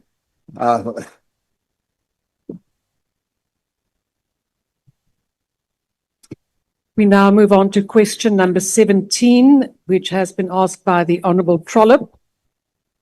Order members, the question is whether the Cabinet intends to approve a constitutional amendment bill to abolish the position of deputy ministers, given the amount of money spent on salaries, travel and VIP protection, and if not, whether the position of deputy ministers will be retained as a means of patronage that takes high priority over the needs of the unemployed, hungry and hopeless. The Honourable President. Thank you, Honorable Deputy Speaker. Since the advent of our democracy in 1994, deputy ministers have played an important role in assisting ministers in the performance of their functions and responsibilities. The Constitution provides for the appointment of deputy minister to assist the members of the executive. According to the Constitution, deputy ministers are accountable to Parliament for the exercise of their powers and the performance of their functions. Ministers and their respective deputy ministers agree on the delegation of responsibility in certain areas of work in terms of departmentals' annual performance plans, ensuring that there is consistent political attention and oversight. In announcing appointments to the National Executive following the May elections last year, I indicated that due to the need to ensure that the National Executive is inclusive of all parties that are part of the GNU, it was not possible to reduce the number of portfolios, for instance, in the executive. We have sought to ensure that the National Executive is representative of the people of South Africa, giving due consideration to gender, youth, demographics, and regional distribution. Deputy ministers appointed in June last year continue to add value to the work of the government and to support the meaningful way the implementation of the priorities of the seventh administration. Now, yes, we are always concerned about the size of the executive, as we are also concerned about the size of deputy ministers. You may recall that right at the beginning when we constituted this government, we did address this issue and said that my own wish was that we should have a much smaller executive. That has always been my declared wish, but the need to accommodate various parties that are part of the GNU, resulted in us having the size of the executive that we have now. All my colleagues in the GNU accepted that, yes, it would have been ideal to have a much smaller executive. However, the need to have a GNU which is properly representative meant that we needed to have the type of architecture that we have. Now, it is an architecture which I believe works. I have seen how the various ministers and deputy ministers go about executing their tasks, and it is what we have, and we need to keep the government moving forward with the type of architecture that we have right now. Thank you, Deputy Speaker. First supplementary question will be asked by the Honourable Trollip. Thank you, Honourable Deputy Speaker. Honourable President, you're the steward of South Africa. And despite your so-called wish that your cabinet would be smaller, it has grown like topsy. You didn't cut any of the ANC positions, you just added GNU, Kapezu. You have recently appointed, I need protection. Order, honourable members. Honourable President, you recently appointed an acting Minister of Police who incidentally says there's no such constitutional provision. He's the Minister of Police, because you couldn't promote two of the deputies. You didn't trust them to become ministers. You also fired the Deputy Minister for Trade and Industry and Competition 75 days ago, and that position still remains vacant. These two examples illustrate just how insignificant and redundant these positions are. Stewardship, Mr. President, is well explained in the book of Matthew, where 3 of the minister's servants were given 10, 5, and 1 bags of gold to look after. 2 of them increased the value of what they were given, and they were rewarded. 1 buried what they were given and was rebuked. Why are you burying what you've been entrusted with by maintaining such a costly, bloated, and ineffective cabinet? Will you and your party support my private member's bill, constitutional amendment, to do away with deputy ministers so that the cost of these redundant members can be redirected to the betterment of our country? Simple question. Will you support it? It's coming. Will you support the private member's bill? If you want a smaller cabinet. The Honourable President, Honourable Trollip, your time has expired. The Honourable President. Thank you, Deputy Speaker. What Honorable Trollip is saying sounds like a threat.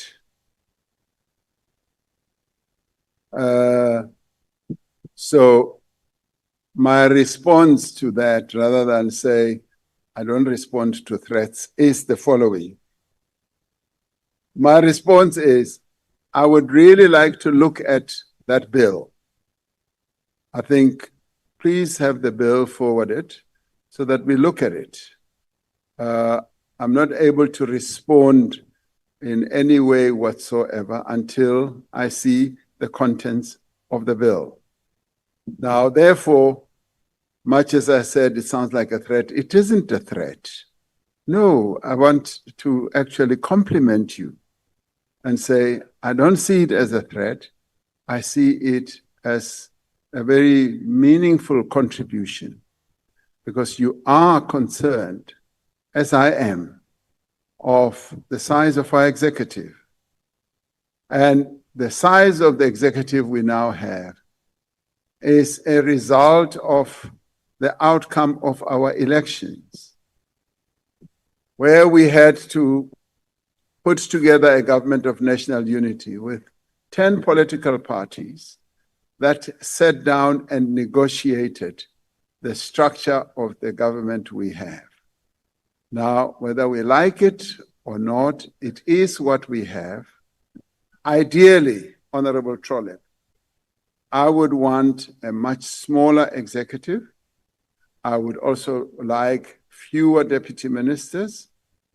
But right now, we do have deputy ministers who are really putting shoulder to the wheel, who are going even beyond what I would call the call of duty. And those deputy ministers are distinguishing themselves as real contributors to our governance. And what I also really am appreciating is the fact that many of our deputy ministers are working so well with their minister colleagues. So, Order, honourable members. Order. Mr. President, please. Honourable President, please take your seat. Honourable Matiase, on what point are you rising? Deputy Speaker, on a point of being mischievous.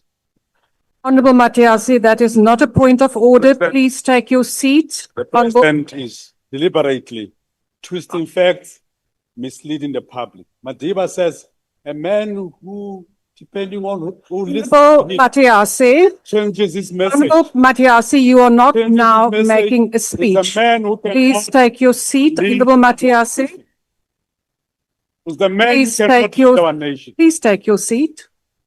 He's the man who cannot Honourable lead Matiase, our nation. please take your seat.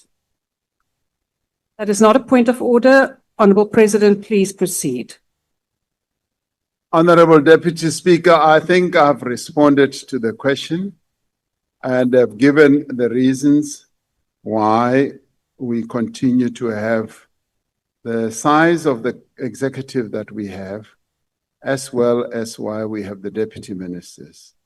And I have said that it remains a wish and, in the end, an objective that we should have an executive. And I've said it here a number of times, but this time round, it was given rise to by the outcome of our elections, where we needed to set up a government of national unity. Thank you, Deputy Speaker. The second supplementary question will be asked by the Honourable Ligaraba. Ndo livhuwa mthusa Mulangadzulo. Honourable President, given that deputy ministers play a crucial role in supporting ministers and contributing to oversight and coordination of government departments, despite not having executive authority, can the President elaborate on how their advisory and coordination functions enhances the effectiveness of government ministries, as also recognizing that they participate in cabinet committees and support the district development model as champion?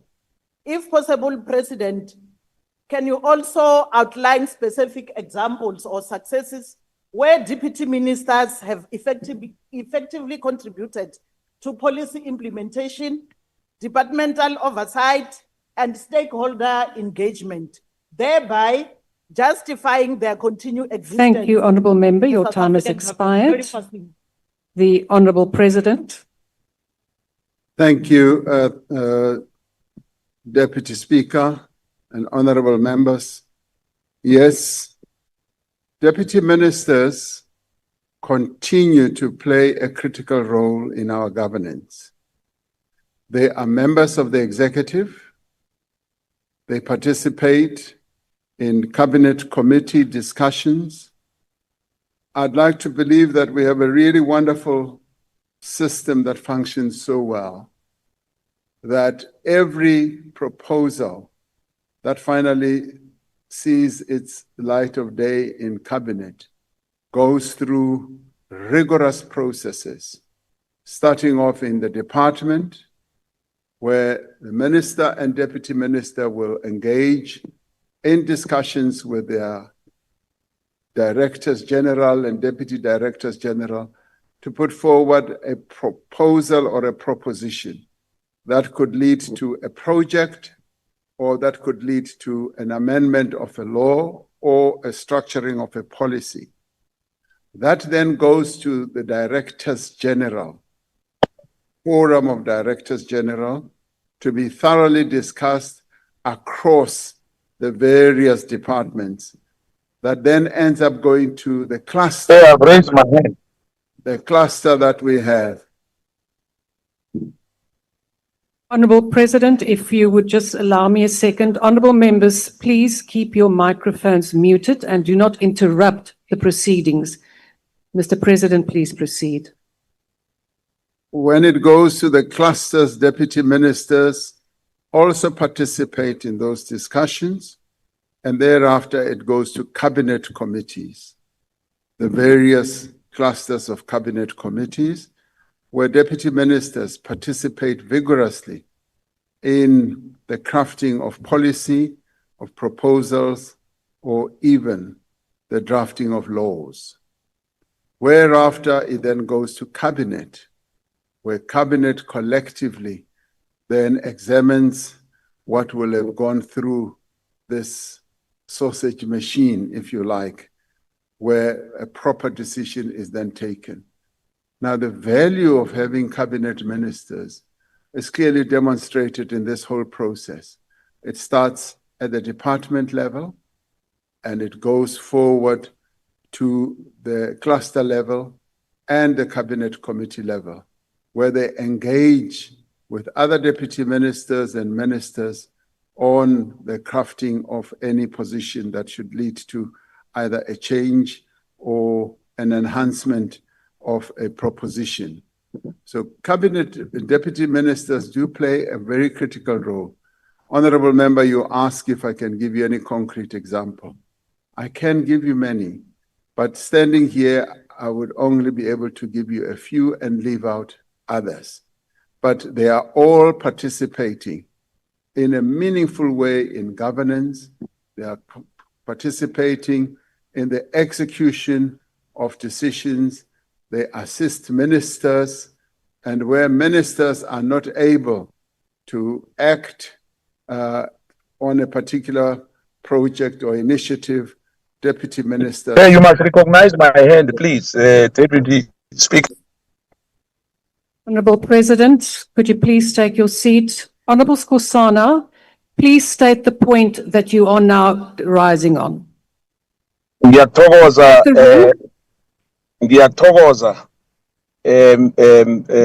Deputy Speaker. Elami ngithi Speaker, uPresident uyasichewa, uyasirareja, akaphendula imibuzo. Honourable Skosana, that is not the point of order. It is now being frivolous and you are interrupting proceedings. We will now continue. Honourable President, please proceed. Thank you, Honorable Deputy Speaker.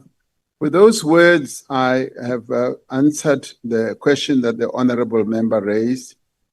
I see the real value of deputy ministers, if truth be told, and I appreciate the inputs and the commitment that they demonstrate. And in many ways, deputy ministers' positions can also be seen as training ground for future ministerial positions. That's how I look at it. So they are doing a good job, and we may not see the value that they do. I see great value. Thank you very much. Third supplementary question will be asked by the Honourable Kwankwa.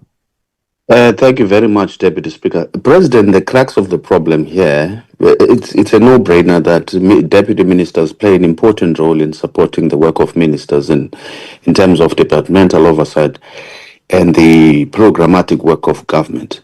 However, President, do you not think in light of their assigned responsibilities that the time has come to make the performance agreements of deputy ministers public once they've been entered into, that they too face parliamentary scrutiny on the work they do in support of the government and the political principles, especially when it comes to managing the political bureaucratic interface? Learning from other jurisdictions where such measures have been put in place, like Canada and elsewhere, has the time not come for us to actually make it transparent and clear upfront what to expect from a specific deputy minister, rather than leave it up to chance and leave it to the relationship between the minister and the deputy? Because PAs abanye. The Honourable President. Thank you, Honorable Deputy Speaker. I would like to agree with Honorable Kwankwa. Thank you. Last supplementary question will be asked by the Honourable Khadebe. Thank you, Madam Deputy Speaker. Your Excellency, my question is, considering that ministers within the Government of National Unity are often overstretched with the workload of managing various tasks within their departments, deputy ministers have proven invaluable in assisting ministers with executing their mandates. Has consideration been given to expanding the roles and the responsibilities of deputy ministers in ensuring better continuity and succession, particularly when ministers are abroad or unavailable? Thank you. The Honourable President. Thank you, Honorable Deputy Speaker. Yes, I'm glad that at least there are some in this House who recognize the important role that is played by deputy ministers. So thank you very much. Yes, as I said, deputy ministers play a critical role And that role that they play should be more accentuated in a way where they should be given even more responsibility. The constitution of our country invests in a minister a particular role, which is quite special. And for instance, when a minister is absent, the protocol that we have is that another minister who has sworn the oath to act as a minister is then asked to participate in that. And I don't see that as a drawback at all, because ministers are not often away for too long anyway.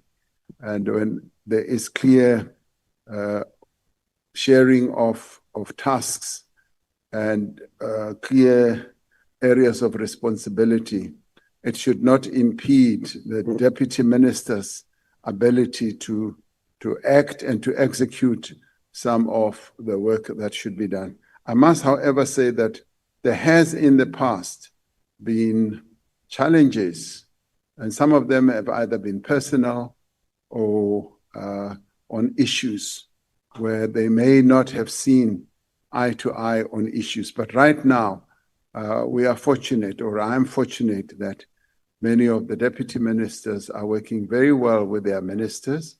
And where there are issues, we do intervene to assist and to give support on an ongoing basis. And because you are dealing with people, you will always have situations where they butt heads. And in the end, the role that we play is to try to ameliorate all that. But so far, it's working very well. But the points that you have made and the points that Honorable Nkwankwa also made are points that are very cogent, which I would like to take into account as we move forward. Thank you. Honourable members, the last question has been asked by the Honourable Chauke Adonis. The question is, given that the Gender-Based Violence and Femicide Act number 9 of 2024 establishes a National Council on Gender-Based Violence and Femicide, but only 5 million rand has been made available for the interim secretariat, what plans does the government have in place to ensure that the council will soon be functional with enough budget and all the necessary support to carry out its work optimally? The Honourable President. Honourable Deputy Speaker and honourable members, it is vital that the National Council on Gender-Based Violence and Femicide is established with the authority and resources that are outlined in the Act.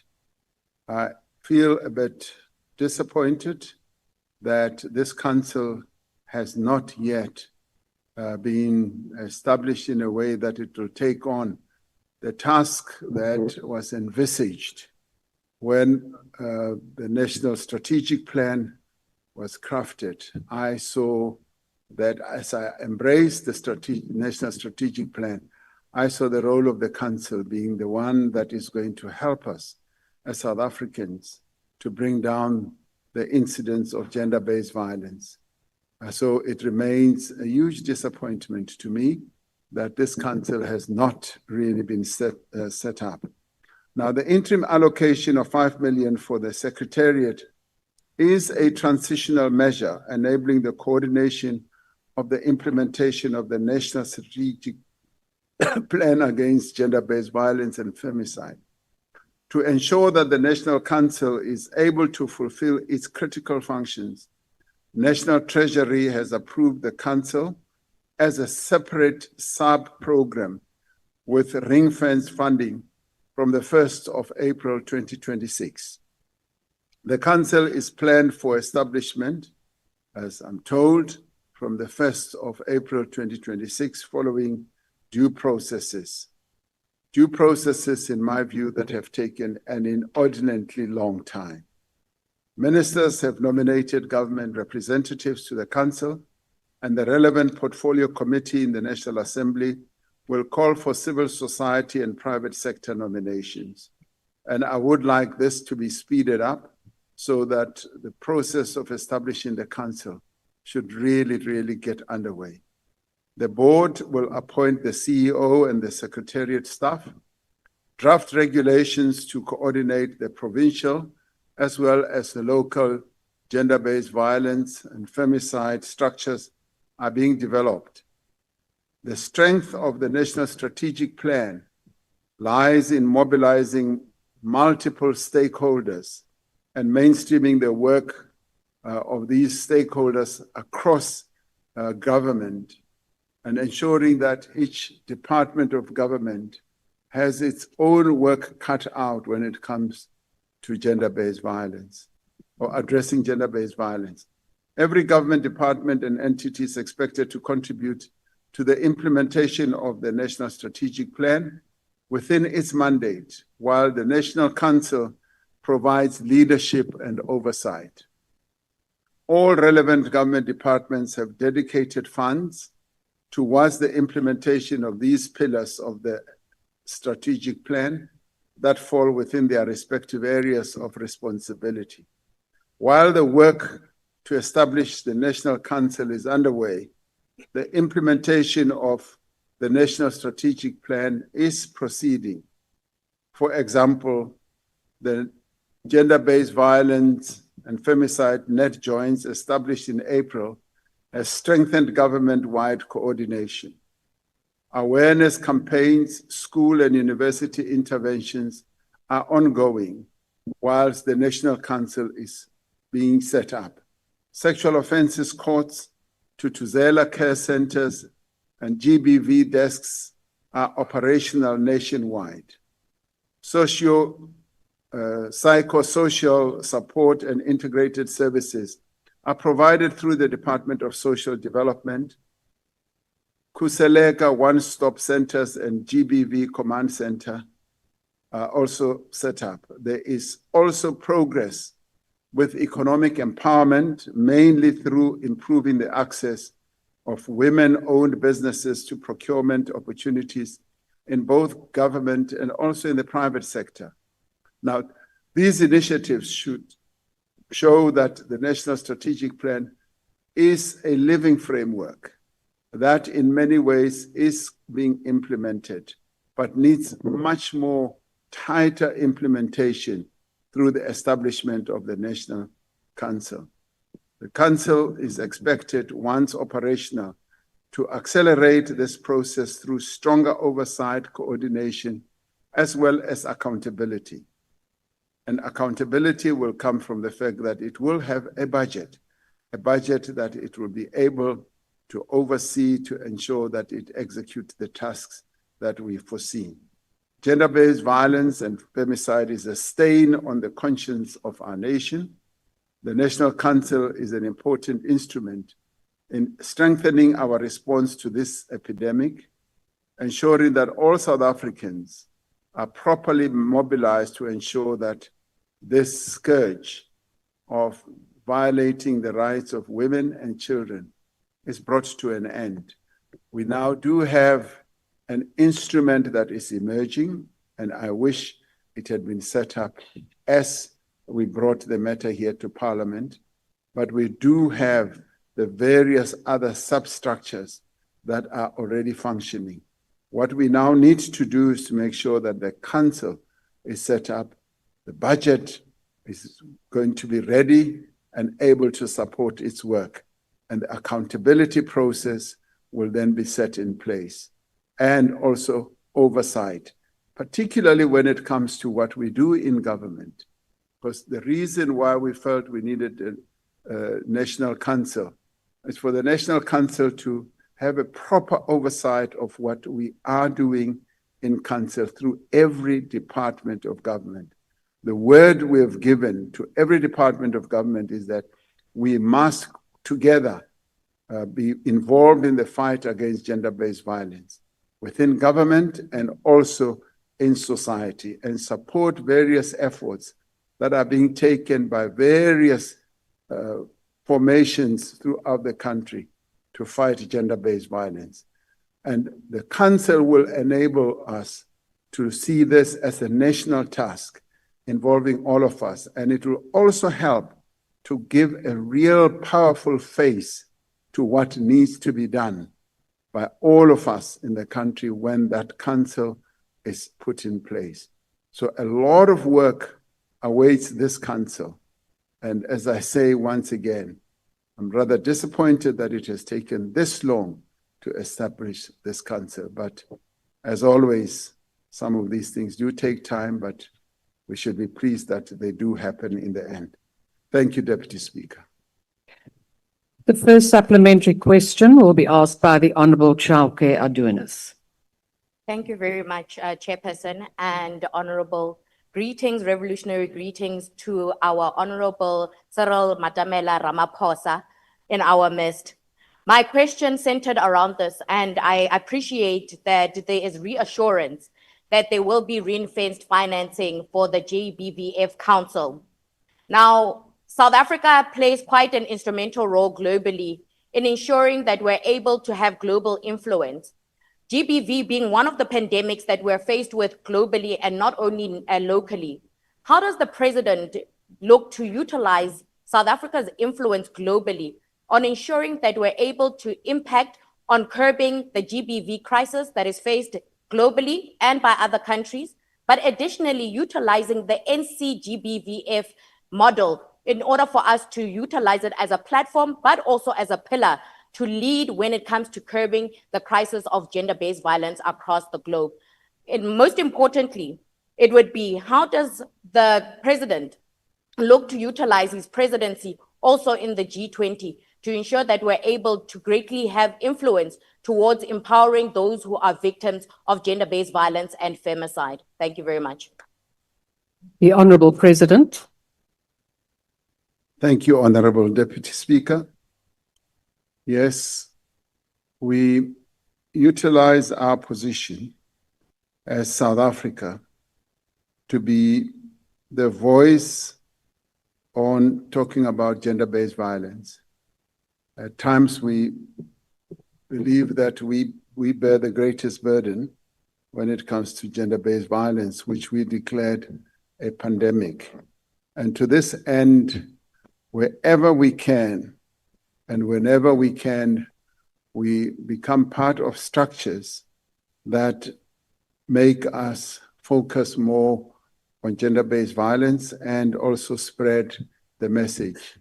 For instance, in Africa, our own continent, we've continued to advocate the position of having to fight against gender-based violence and participate in various UN structures and committees. At a global level, even at a UN level, we participate in various structures that not only deal with the issue of gender-based violence, but the broader issue of also promoting the health of women and children and adolescents, which are very much a part of the whole ecosystem of having to deal with the challenges that the women of our country face. So we are, even in the G20, have structured an issue on the issue of solidarity, that our solidarity value must also be about caring for ordinary people and caring for the interests of women, of children and adolescents, and also caring for them from a health point of view. So our position is not only national, it is broader than just being national. It is a message that we do believe should be spread more strongly around our own continent as well as around the world. Thank you, Honourable Deputy Speaker. Second supplementary question will be asked by the Honourable Khanile. Thank you very much, Deputy Speaker. Mr. President, in 2022, you promised the nation, but women in particular, to establish a National Council on Gender-Based Violence. 2 years later, this council exists only on paper, but also exists as a broken promise. Mr. President, have you deprioritized GBV as a final act of humiliation to every victim and survivor of gender-based violence. The Honourable President. Thank you, Honorable Deputy Speaker.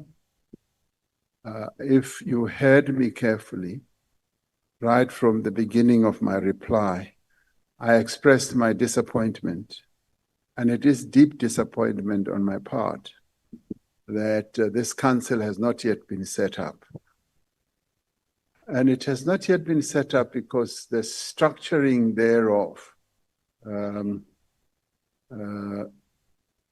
was such that this House has had a role to play. And if there was a time when I wished I was a dictator, this would have been the time where I would have set up the council on my own, and this council would have started working way before 2022. Because when the women of our country marched on the union buildings, was it in 2018, and insisted that we should hold a summit. I agreed that we should hold a summit. They marched to the union buildings. I was told at 9 o'clock that they are there. Before going to sleep, I was told that the women say they are not going to leave the union buildings until you come. So I got into the car, I went to the union buildings, I met them, and I gave them the promise that we would hold a summit, which we did. It was a very successful summit where on their own, I just convened it, and on their own, listen, I convened it, and on their own, they decided what needs to be done. It was a dialogue. It was the dialogue of the women of our country. Others did not come, others stayed away, but the dialogue went on. And others came beside the caravan and it stopped. They climbed in and the dialogue was held. The dialogue ended up with a national strategic plan, which strategic plan said there must be a council that will be set up. And obviously to give it the authority and the positioning of being a state institution, it had to be legislated here. And you as legislators decided that you are going to set up this council. And my wish would have been I should set it up because we would have moved on. But because you are averse to having a dictator, which is a good thing, you have delayed in setting up this council. So much as I am to blame for many things, for everything that happens in the country, this is one area, my dear honorable sister, I am not to blame for. And that is why I say I am disappointed that this council has not yet been set up, because it detracts from the promise I made to the women of this country in terms of dealing with GBV. I've been an ardent speaker and campaigner on GBV, and I will continue doing so and getting our men to treat the women of our country with respect and with honor. Thank you very much. Third supplementary question will be asked by the Honourable Mohammed. Mr. President, the GBVF Act came into effect in November 2024. Yet by mid-2025, the National Council is still incomplete, with civil society and private sectors seats vacant. In just one quarter, 966 women and 314 children were murdered, while shelters collapsed from funding delays and where SAPS has even omitted GBV data from its crime stats. Perpetrators still continue to walk free on bail, further eroding trust in the justice system. If GBV is a pandemic, as you just said, why is your response so nonchalant Are you once again shocked? What is your excuse for not having tabled a ring-fence costed plan with quarterly milestones for survivor services, provincial structures, credible SAPS GBV reporting, and bail reforms, in such a manner that that makes this law to be not just symbolic while women and children continue to die? Thank you. The Honourable President. I am not shocked. I am just disappointed that this structure has not been set up. And this parliament should have played its role in setting up this structure. And this structure would have then inspired the work that needs to be done, including ensuring that the budgets are in place, because it is this structure, this parliament, that sets out budgets. And it is this parliament that should be calling for accountability, whether it is from the police reporting on GBV or whether it is the programs that need to be embarked upon. Yes, money can be allocated, but the structure that has to be put in place should be set up first, because Treasury is ready, willing, and prepared to finance the work that needs to be done. The work continues to be done, as I said, through various of our departments, and every department and every minister, and I'm going to be even insisting more on each of our ministers to make it clear that gender-based violence becomes a priority in their activities. So work is being done, and I do want this parliament to move with maximum speed to make sure that this council is set up. And if you, as parliamentarians, can act quicker, then this work of the gender-based violence will move at maximum speed. Thank you, Honourable Deputy Speaker.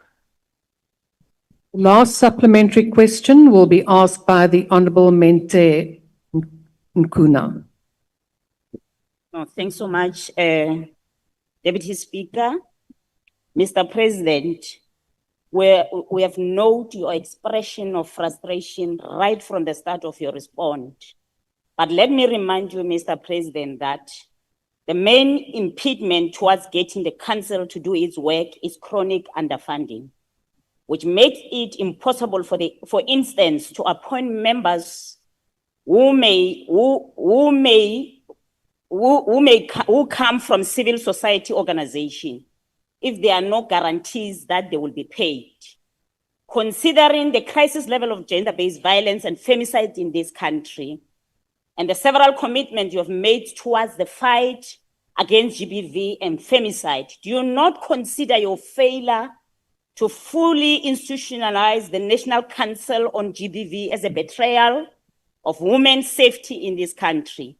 If not, what measurable commitments do you make to the women of this country in relation to the functioning of the National Council on GBV? My name is Honourable Mahlala. Sorry for that. Thank you, Honourable Mahlala. Honourable President. Honourable Deputy Speaker and Honourable Mahlala, the commitment that I would make is that I have passed on the message to members of this body to get on with the process of appointing the council. Because, Honourable Mahlala, once the structure is in place, the Minister of Finance now has the authority, with your allowance, with your permission, to allocate the funding that should finance the work of the council. The minister will not be able to do so unless Parliament plays its own role. Now, yes, I said, I am responsible for everything that goes wrong, but not this one. Please, not this one. Untshwarele mo, kopo untshwarele Tse ding kaofela aowa, ke tla dumela. Empa ena aowa, a se nna, ke a gana. Ke a gana ka nnete. E ke lona. Yaanong, I want all of you, as you always say to me, what do you always say, Mr. President? Don't you think you have been derelict in executing your duties? Now, I want all of you to agree that all of you, you've been derelict in executing your jobs.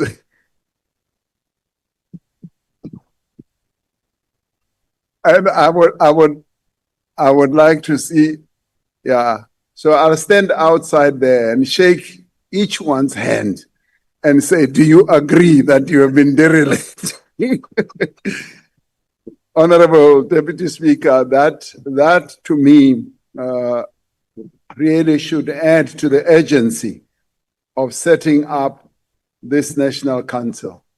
And I can say that the budgets will be there and people who will serve on the council will be assisted to do their work because this is important work. It's a national project that this seventh administration is committed to ensuring that it is executed. So with those words, and thank you very much, Honorable Deputy Speaker. Honourable members, that concludes questions to the President. I thank the Honourable President. Honourable members, before I request members to stand,